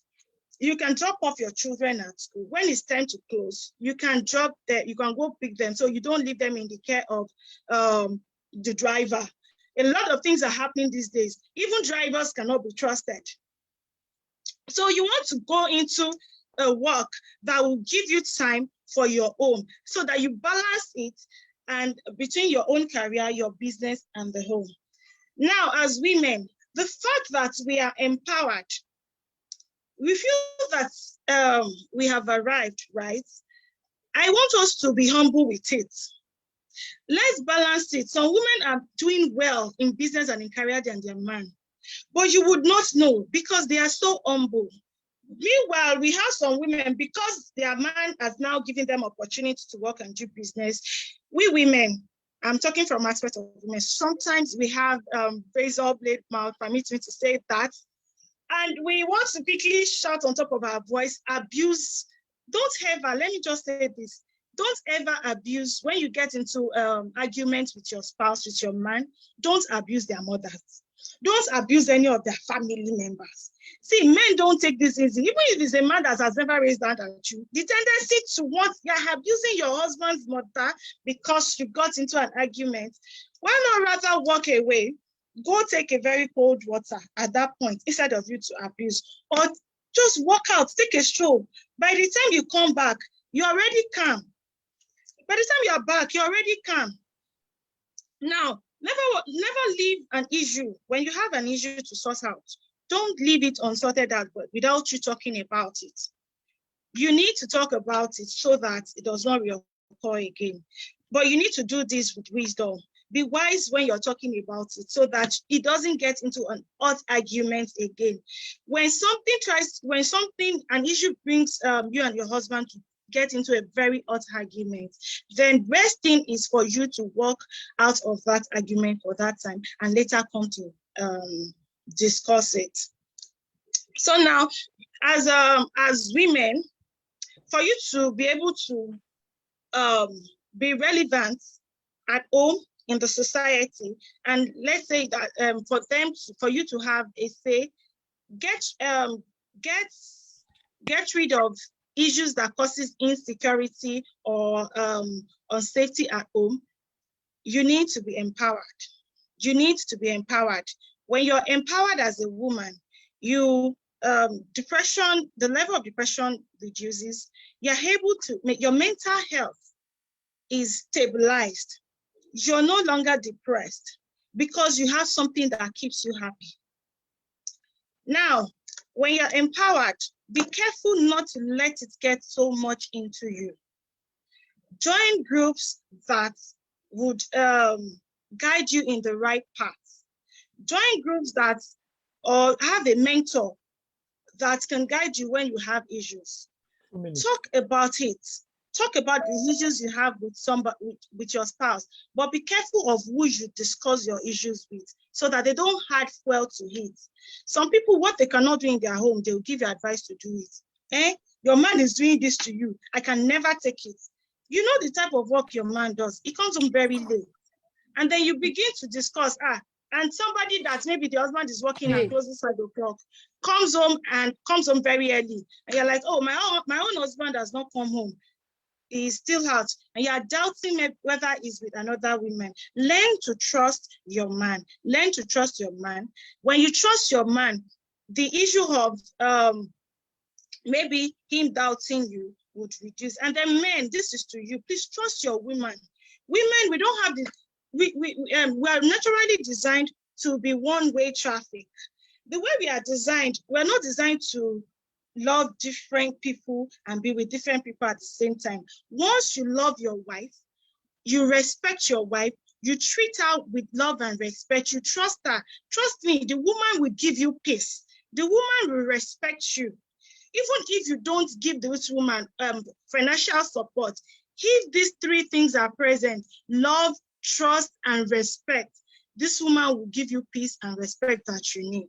Now, some men would go about sneaking on their woman, and I begin to wonder, she's going to work, she's going to her business place, and you want to tell her to where she's going. Issue of trust begins to set in. That kind of relationship is not healthy, where you cannot trust your spouse. She says she's going to work, and you are trailing, you are tracking your wife, because your wife is earning more than you, because she's not coming to you for everything. Oh, buy me this, buy me that. You now feel that she's seeing another man. And so you want to begin to question her. You want to begin to trail her, tiptoe on her. It's just when she's receiving call. All these things leads to abuse and violence in marriage. By the time the woman does not feel safe anymore when you begin to do all of these things. 1 minute. Oh, okay. So my recommendation is that as women, get empowered. And when you feel that there's issue of abuse in your marriage, please speak up, get help. Speak up, get help, and get something doing. Be financially free so that you will not go to meet your man or anybody for anything if you need finance to get out of that abuse. So thank you so much for listening, and thank you so much, Mr. President, for the opportunity. I didn't know I spent so much time. No, thank you so much. Thank you so much. That was a brilliant presentation. Again, just like all our previous speakers, you've gone in practical to give us your view on this matter, and I do appreciate it. We've got to a point where we could start, if anybody has questions, because the next speaker is Lady Wennett, Chief Lady Wennett. So if anybody we have 2 minutes intervention. If anybody have any question, please raise your hand. If you have anything that you want to say, any contribution, any support, any question that you want to ask, please ask now. As they say, during marriage, ask now or forever hold your peace. So does anybody have anything they want to say? Any intervention, any comment? Please signify with raising your hands or just unmuting yourself. Anybody? Anybody? Okay. Seems everybody's happy with the conversation so far. So before we proceed to Lady Wennett, because we are still on time, we still have 1 hour to go. Before we proceed, because we are going to have Lady Wennett, or we're going to have my sister Lincoln from Nairobi. Before we have both of them, I would like to continue with the part 2 of that video, if you don't mind, just because I feel it's very important that we have that. And I was trying to, at first I was comfortable a bit. And then I noticed that he was trying to make his way into me. And then I started protesting and he held me down and then he pinned me down. Oh, God. And he started making things like, is this how the guy does it? Is this how he does it? He could do better, blah, blah, things like that. Oh, God. And when he was done, he left off and then he came back a few minutes later apologizing and telling me sorry, that is one of those things of the flesh, blah, blah, blah, he shouldn't have. And I even promised him that day that it's okay, that I wasn't going to tell on him or anything, that it's fine, that I've forgiven him and the rest. And that was it's important for our listeners to understand why you have this, why you are in this position, because you were actually vulnerable to him. He's actually made himself like a father to you. He's paying for your school fees. He's feeding you. You are living in his house, and, at the end of the day, this is a man now that have come and forced himself on you. So there was no consent at this point when he did what he did. Am I correct? Not at all. And after he did what he did, and he said, is the devil that have pushed him into the situation where he is, you felt, okay, at this point, this is a man, if, because of the argument you had with him earlier in the day, if this is what has happened, and then you have no choice, because at the end of the day, he will be kicking you out, and there's no way you'll be paying for your school fees. Yeah, actually, I wasn't even really thinking. So my thoughts were just all over the place that particular night. And then the only thing that could just pop up to my mind, oh, actually, I get to stay, I get to go to school, and the rest. So, and then he was so enthusiastic the next week, and then he got me things, even a lot of things that he never even got me before. Okay. And I went back. Okay.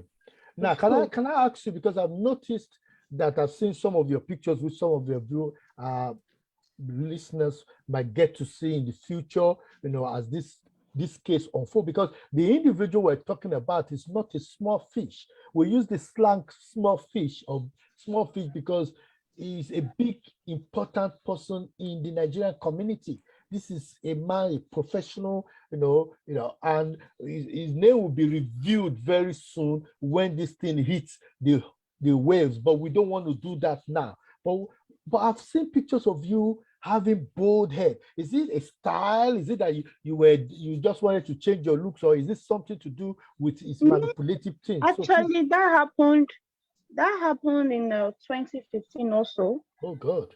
He was the one that shaved off my hair. What? Funny enough, how I left school that yeah, that was second semester 100 level or so. Okay. Or about the same time, either 200 level or no, it's 100 level. Okay. 100 level second semester. Yes, I went home from school that weekend, and I remember my introduction to law lecturer telling me I should go home and make sure I make my hair before I come back. And then me having to come back to school on Sunday and everybody seeing me bored. What happened? I came back home on a Friday, and then on Saturday, he shaved off my hair. I went to tell him I want to go to the salon to make my hair. And he said, I don't need it now. I've started seducing boys in school and doing all those stuff that who is looking at me that I should come shave. He used his hand with his own clipper and he shaved off my whole hair. And then I went to school on Sunday, bored, and in class on Monday, everybody were laughing at me. And even the teachers had to call me to ask me, did someone die? What happened to me and everything? And then I even had to lie to them that I had skin infection, dandruff, and they were like, oh, that's not enough reason. And there was speculation in school then that I had cancer. That's why I had to barb my hair bald like that. And then my whole admin even called him and was like, no, this girl cannot have her hair like this. Why not buy a wig? Buy a wig, let her wear it to cover up, because it's not ladylike. She can't be looking like this and everything. And so this man was very manipulative, and it kept, so from what I've heard now, which is quite surprising for a man that claimed that he wanted to be your father and then sleeping with you, will you say that it happened only once, or it happened more than once that he forced himself upon you? It happened more than once. Oh God. But it got to a point I couldn't just refuse anymore. So I just let him do what he wants to do and just get out. Because the days I struggle is always a problem, and then he kicks me out. And sometimes I even have to go begging my classmates if they can let me into their house to sleep over. And then the parents will call him the next day to beg him and say what's going on. And the rest. So that kept. And was he telling them that he was having relationship with you, or he was still pretending that? No, he always claims me like my father. That's why he will just come and being stubborn, they discipline me for being stubborn and the rest. You know, mothers now, yeah, they will be like, oh, they will agree with him, but I think we need to stop at that point just to, because I know a lot of people are waiting for Lady Wennett to speak, and it's my understanding that that the Manik also need to rush out because she has an emergency. So let me quickly ask Lady Wennett to do a presentation, and then we will move on to her very quickly. So Lady Wennett, the floor is yours. Thank you. And I'd like to welcome all the guests that are from everywhere today that join us on this particular moment. And I'm just going to turn up my sound just for 1 second, as it has just come off. So bear with me as I just do that. I'm just going to give you back to you, President. Loud enough for us to hear. For just 30 seconds for me just to turn it back up.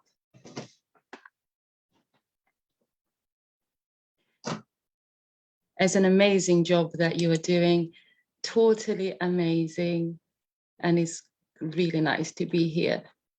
Please bear with me as I just turn this because my laptop is telling stories of its own.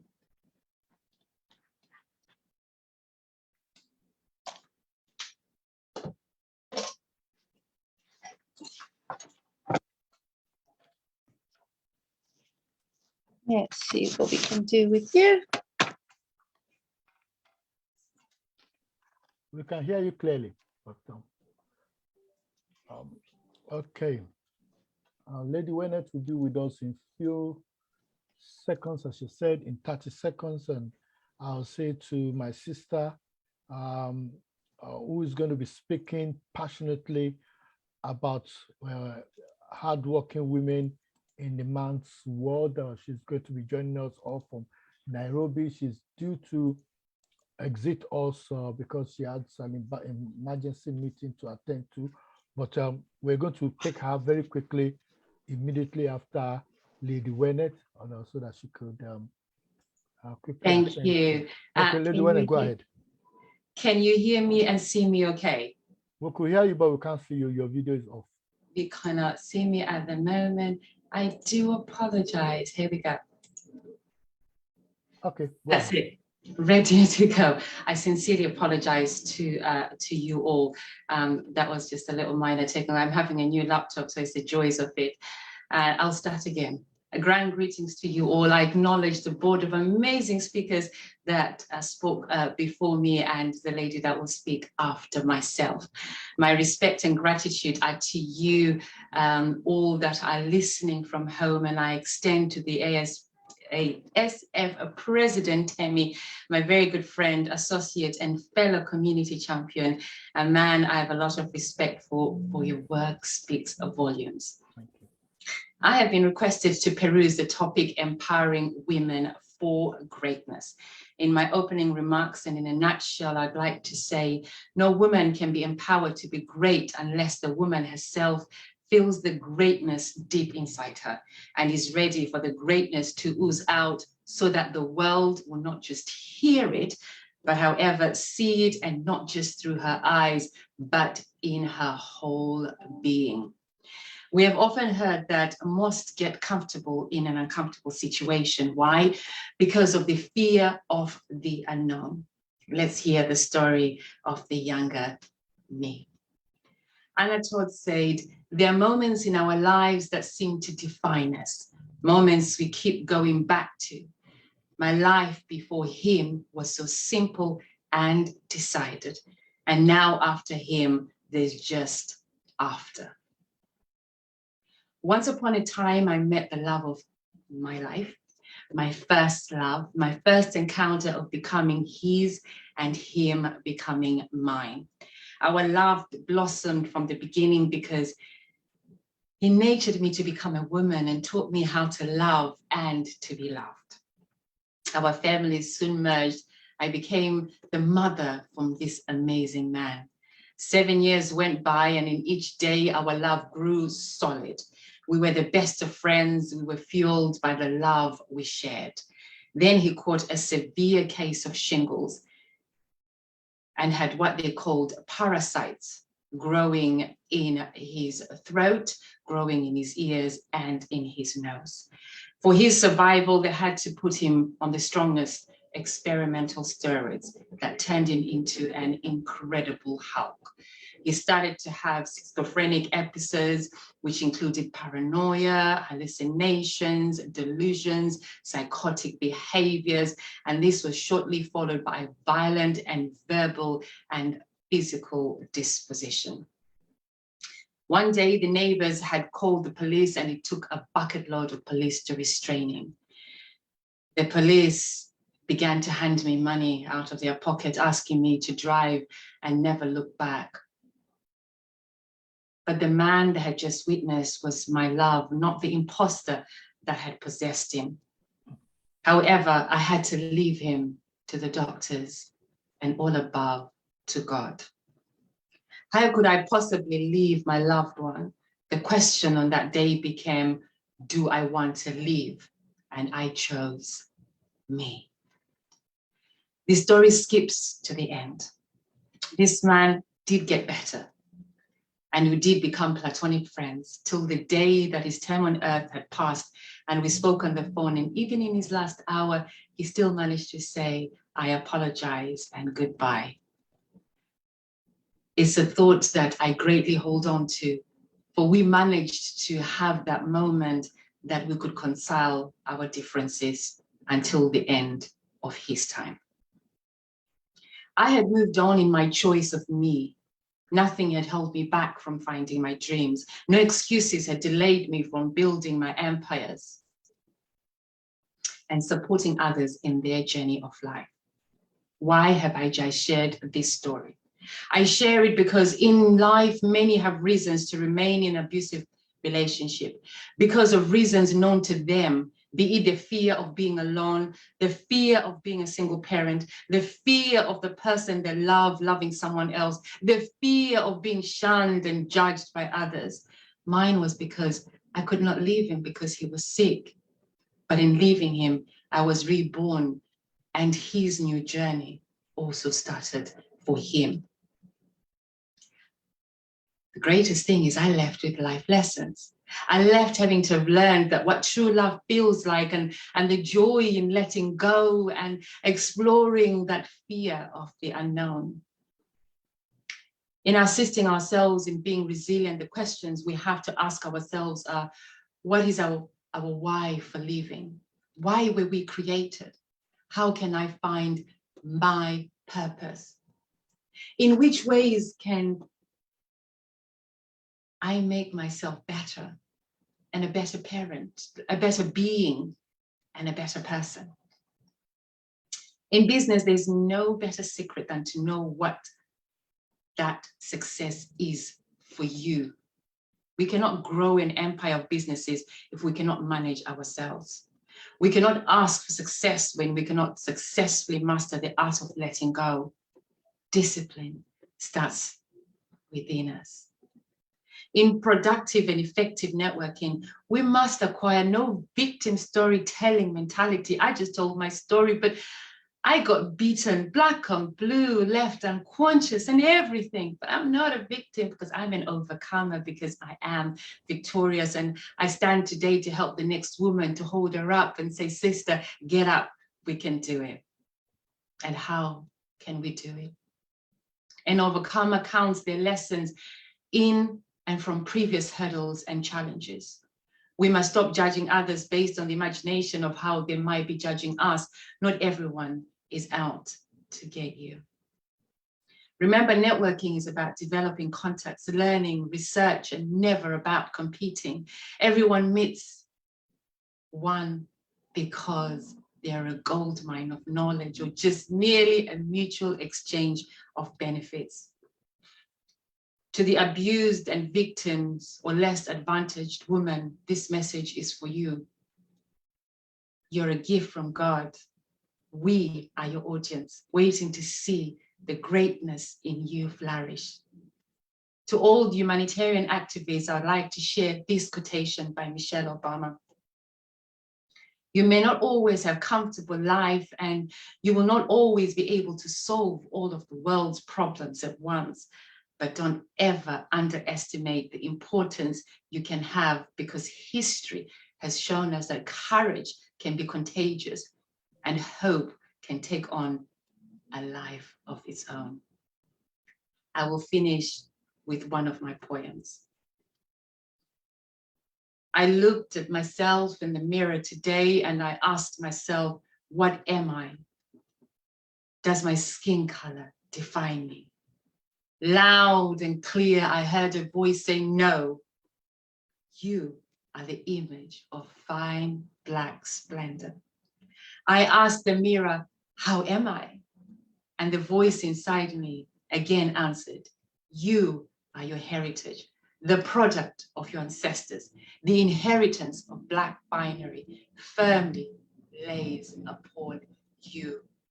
I looked in the mirror and I asked myself, have I become the woman that my parents dreamt of me becoming? I stopped and I looked in the mirror, and this time I answered with vigor, yes. Why? Because I teach and I pray for my children the same way my parents did for me. My mother and my father, their morals and their values, they lay installed, deeply rooted within me.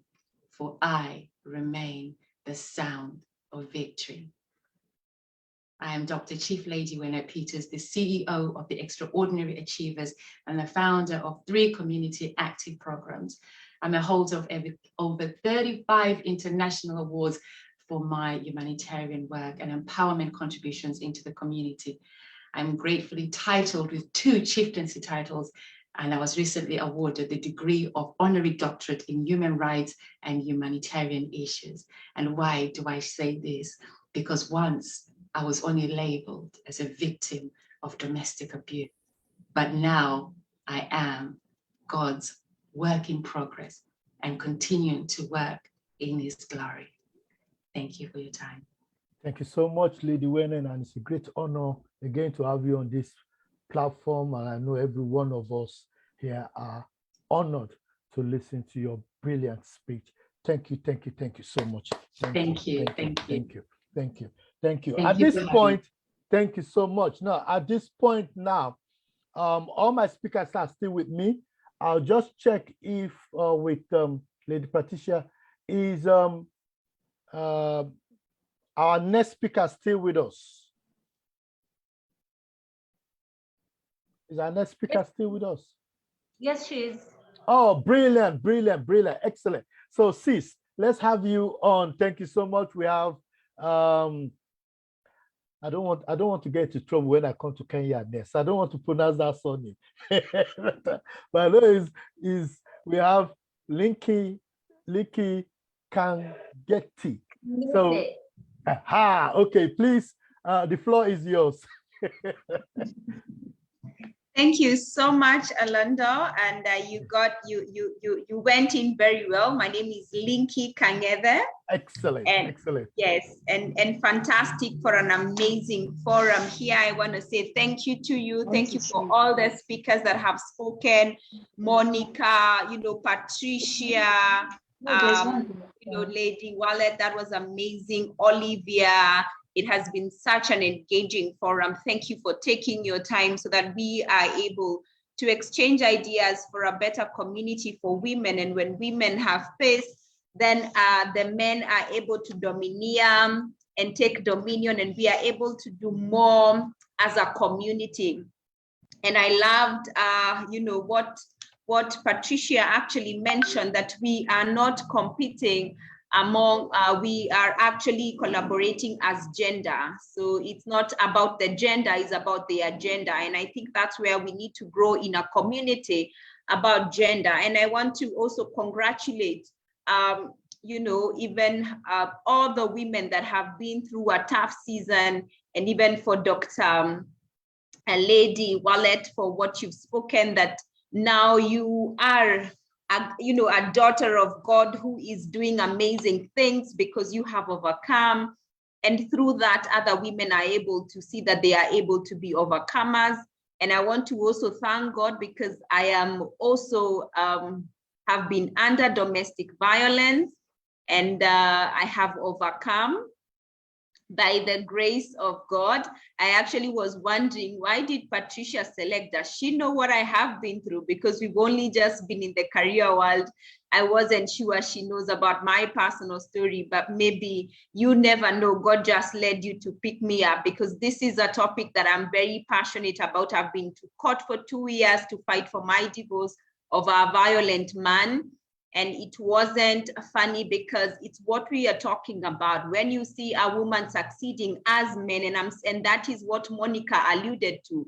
There is nothing much we can do if we empower ourselves, and these men are not here. So Orlando, next time, please, let's have the men here, because then if we don't have the men, we are talking to ourselves, and we cannot. It takes two to tangle, and families, it takes two to tangle. So I think Patricia and Orlando, for the next event, please, let's have the men coming, because we need to collaborate and not to compete, because it has been a sad situation where when a man sees a woman succeeding, they feel threatened, and they think that it's going to be, they're not going to be respected, and that is not the case.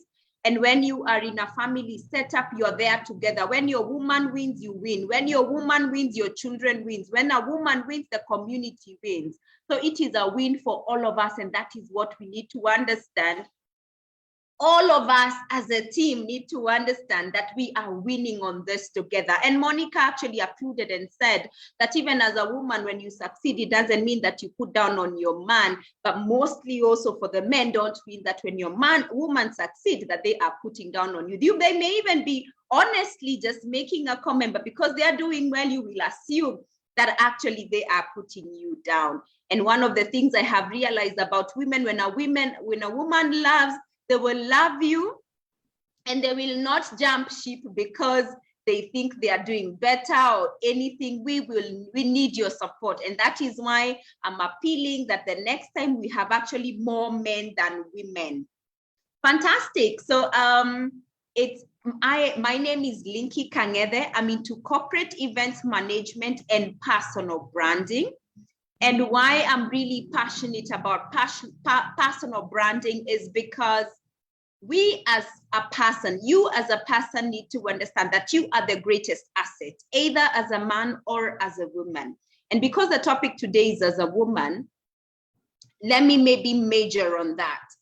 And we have two ways.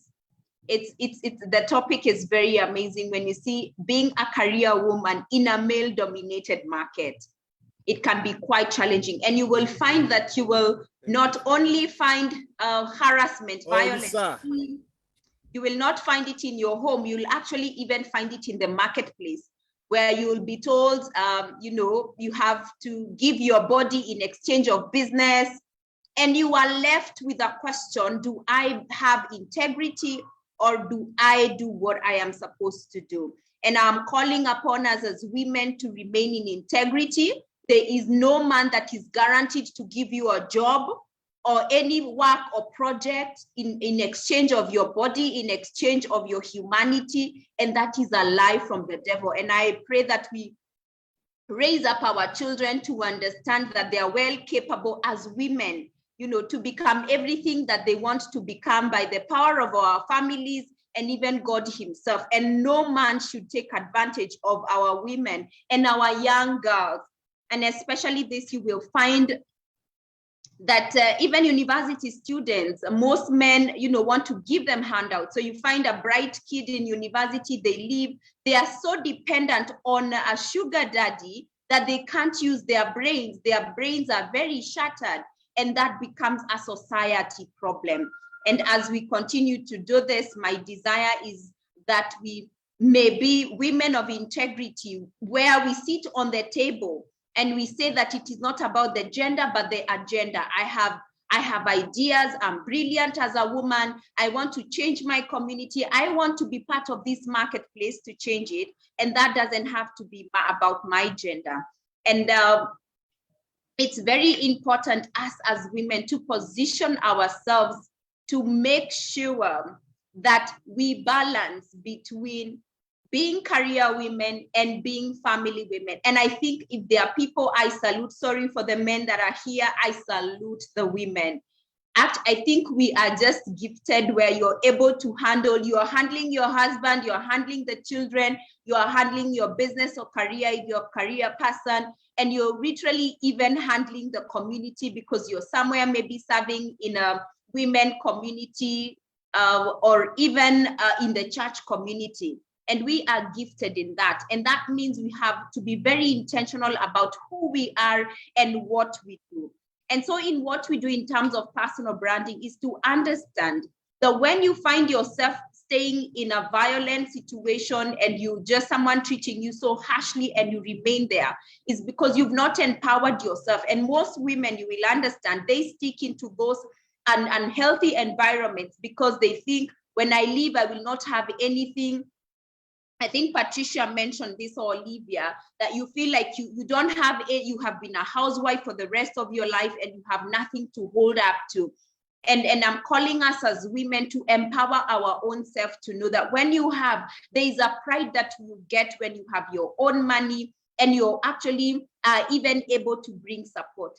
That will actually make a man respect you as a woman. Because every time if you're asking, for hair, for money for hair, even when you want to do some personal issues, like you still need to ask your husband, it can be very, very uncomfortable. And maybe our appeal is to all of us as women to be very intentional about our brand.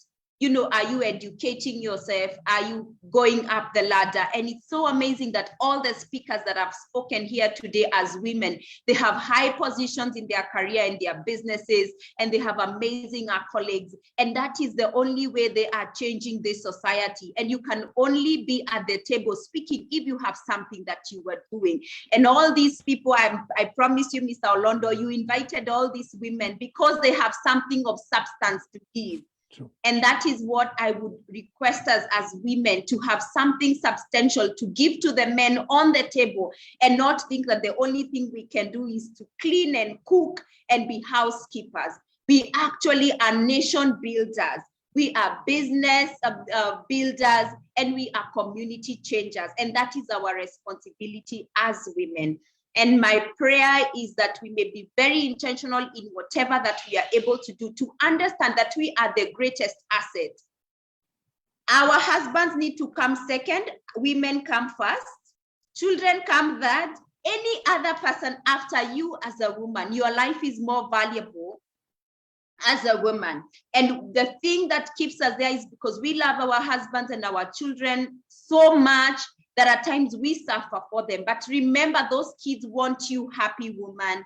They want you happy. They want you sober. And the only way that you can give to the community is when your mind is healthy and sober. So we need to understand that we are the greatest asset, and we need to be happy as women. And I appeal to us that it is not an easy thing for a woman to put themselves first, but please, you can only pour from a full cup. Let us fill our cup with growth, with everything that makes us happy. And we are able to pour up to our families and our communities and everyone around us. We will benefit from us from a full cup. But when we are living in depression and being stressed and being put down because we are not even studying and we're not putting ourselves out there, then we will have nothing to pour ourselves out to. And so as I close, my hope and prayer is that we may have this more engaging collaborations, and please let's have more of the men. And I promise you, as Patricia said, that as men, we are collaborating with you as we climb up the ladder of these careers. Of all these women I've had talk, they are amazing women. And we want you men to collaborate with us. We are not here to compete with you. We will actually hold your hand. We also want you to hold our hand in terms of our family and our community. And if you understand the role of a man, even in the word, we are helpers. We are here to help you, but we can only help if you give us the space to be able to help you and empower us and not see us as competitors. So my hope and prayer is that the next one, let's have men engage us and tell us what they want us to do for us to be effective helpers and collaborators with them. I want to say a big thank you to the coordinators, and I hope, Patricia, that we need to have bigger numbers in these forums next time for us to change this community dynamics about competition, and not competition, but collaboration with men and women. And as I said, it is not about the gender, it's about the agenda. So thank you very much. Thank you so much. And just like you said, it's not about the gender, but rather about the agenda. And we've had a brilliant agenda. We have great women. Please, can you clap your hands for the brilliant presentation? Thank you so much. Thank you so much, my sister. Really, really, really appreciate you. And thank you for giving us your time, because I know your time is precious, and it's always great when you have great people who are able to speak to issues and actually hold their issue. And that is exactly what we've had today. Now, luckily for us, because women are always, as usual, always very, very brilliant. We had a 3-hour slot for this program, and lo and behold, we still have 30 minutes. So this opportunity for anybody that wants to interject, that wants to make a comment. And if you have a comment that you want to make, you can just signify that you want to make a comment by raising your hands. If there are any men in the house, I could see some men that are staying in the house. And I wanted to make a comment, so that they could know, so that the women could feel them, could know that really they support them. So if you have a comment that you want to make, please signify that you want, oh, yes. Yes, please unmute yourself. You can. Yes, Delano. Yes, please, go ahead. Thank you very much, Temitope. Thank you, sir. It indeed is an honor to have been present during this particular session on marital safety and security. I do want to thank the various speakers that have spoken, and particularly thanks to Linky. I think she's already taken off, and I just wanted to mention that we do have men in the house. Yes, we are. And You know, one of the things that's so important is that God is not constrained whether to save by the many or by the few. And sometimes what is necessary is leadership. Yeah. And I do distinctly see that very strongly coming out from the ladies that are represented here. And I had the opportunity to hear what Professor Ambassador Dr. Augusta Elizabeth Koroma had to say, and Dr. Lady Waynette Peters had to say. Very, very significant, very, very impactful. And I can assure you that it is not necessarily the numbers of the men that you have, but the quality of the men that you have present in a session like this, and that are able to communicate effectively and affirmatively to the rest of the men in order for us to see that change occurring across our very beloved continent and indeed even globally. I'll restrict myself, of course, to the continent because that is our central focus, the African continent. And I will say that in commenting about this, this is an uneasy area of discussion. The ladies who have spoken, including Monica, Timeo, have done an awesome job because you have spoken into the heart of the matter. The people who aren't here, it just means that they may not have been comfortable in the session.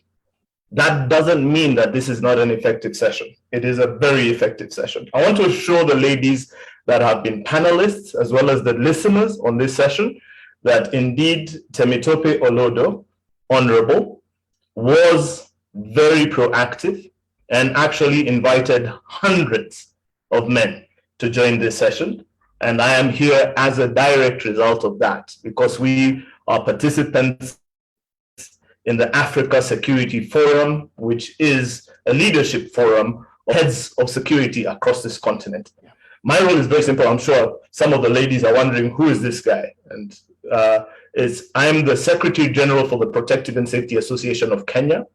I do have other roles, many other roles that I do carry in international police organization and other areas. And the issue of violence within the home, in marriages, and in traumatic experiences that are experienced by both genders across the board, and all these things that we deal with on a consistent and daily basis, 24/7. So this conversation has been particularly refreshing to sit in and listen to, and also to hear about the journeys of women who are now sitting on top of the world, having gone through. Not only did they survive, but they are thriving right now. It is a great encouragement. And I want to really laud you for your wonderful work, the wonderful words, and the determination that you have put into the effort in leading this particular cause. My comments will not be many. I can only say that we will continue to stand with you. I will do my part across the continent. I do have a history of continental roles, having served as a director of one of the United States leading global MNCs, overseeing 47 countries in Africa, and talking very much into these issues. I'm sure you'll be hearing a lot more from me, but today's session was not about me. It really was about this sterling panel that you've had, and I do feel impacted. I feel encouraged. Many a times, some of us who are very, what you can say, gender biased, we fight for the rights of the vulnerable, and there are very many. We lose our energy. We get drained out because dealing with it on a daily basis can be very traumatic. Walking through other people's stories. And for us, some of us are not just counselors or psychologists. We don't just sit to listen. We're very active from the moment. I'll give you an example. Just last night, at around 9 o'clock in the evening, a lady was kidnapped on the highway. And within minutes, we had swung into action, mobilizing all the security agencies to try and capture this lady. She was snatched from the road into a vehicle on the highway and was off, with people trying to follow. Unfortunately, we've not yet been able to trace that particular lady. Our efforts are still underway. And I'm just talking about just one single recent incident of the things that we have to deal with on a daily basis. And we then always look forward to not just men behaving in the right way, but women and marriages, and all of us working hand in hand together to build stronger communities. So I am indeed joyful. I'll try and stop myself, because if I don't stop myself, Temitope, I'll just keep on talking all day. And somebody said, you say you're Kenyan, but you're Yoruba, you man. So thank you so much. Thank you, ladies, a big round of applause to all of you. I celebrate you. I really do celebrate you. Thank you so much. Thank you. Thank you so much, sir. Thank you so much for that brilliant interjection. And I know clearly that there are people that are watching on Facebook Live, because we're live on Facebook, and men who have been thumbing us up. I know there are also other men also who are on this platform who are spoken, who are also listening, because we know we are here to learn. And thank you so much to all the speakers. Now, if there's anyone that wants to interject again before we call it a day, please signify. I can promise you that myself, my dear sister in Kenya, Sister Patricia, we are actually looking at hosting another event, definitely, to fill up the gap. I've actually sent this out to hundreds of men, just like my brother said, just encouraging them to join. But those that will just stay quiet, at the background, just listen. So they're watching on Facebook and other things that will not want to make a comment or two. But you can be rest assured that we are listening and we'll be promoting this message and pushing it out there. So does anybody else have anything that they want to say before we call it a day? Anybody else? Any other comment? Please indicate by flagging your hands. Nobody? Now, before I go, you pardon me, because I just felt the story of the story, because most of you must have were watching the episode that I've shown two segments of that story. And this is a story of a lady who, was taken on board into a house, just like we do in Africa, and told that, oh, you're my daughter and I'm going to take care of you. And then she started getting abused and repeatedly raped, allegedly raped, even to the extent that she went to a police station and they said, oh, what do you want to do? What's there? There's nothing there. And I just felt a story needs to be told. And there is about 5 minutes left. So as women, I will encourage us to please listen to the end. We have about 5 minutes. And if there's any question that you want to ask, any advice you want to give to her, because this story is going to go out there. I'm going to pass the videos to all of us so that we can spread it and let people know it happened in Nigeria, it happened in Lagos, West Africa, and I want us to push it out, because except we push this thing onto the airwaves and we let people know that this girl was more or less like a prisoner, because people don't understand. They just feel, okay, he slept with you, why didn't you complain? Why, he said he begged her, and he said, oh, you know what, and started giving her gift again. And she just felt, you know what, this was a man that wanted to kick me out, and he came and forced himself on me, and it should not happen in the first place. So let me please, with your permission, let me share this. Where is it? Where's the video now? Just 1 minute. I just want to share that video. Okay, let me share the last bit of that video so that if you have any comment, we can make that comment. Why not buy a wig? Buy a wig, let her wear it to cover up, because it's not ladylike. She can't be looking like this and everything.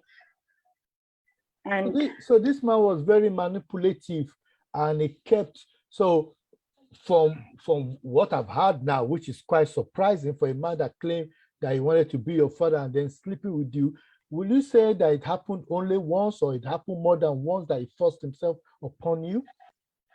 it happened more than once. Oh God. But it got to a point I couldn't just refuse anymore. So I just let him do what he wants to do and just get out. Because the days I struggle is always a problem, and then he kicks me out. And sometimes I even have to go begging my classmates if they can let me into their house to sleep over. And then the parents will call him the next day to beg him and say what's going on.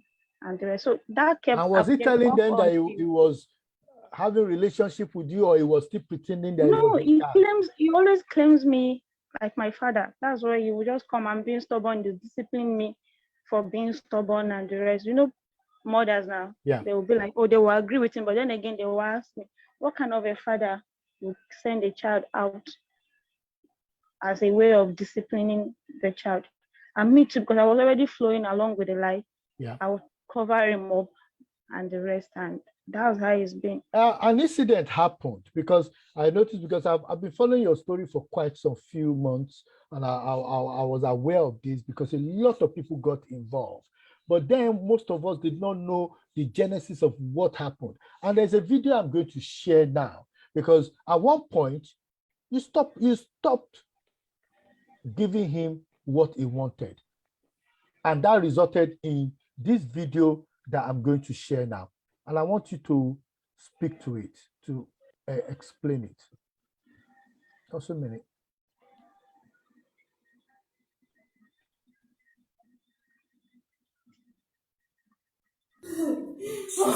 Oh God.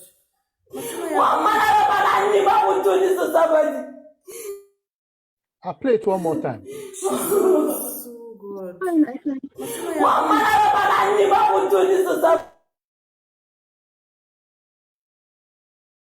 So I don't know what you felt, but I think I should stop it at that point, because I want you, because we're going to have that video shared to everyone.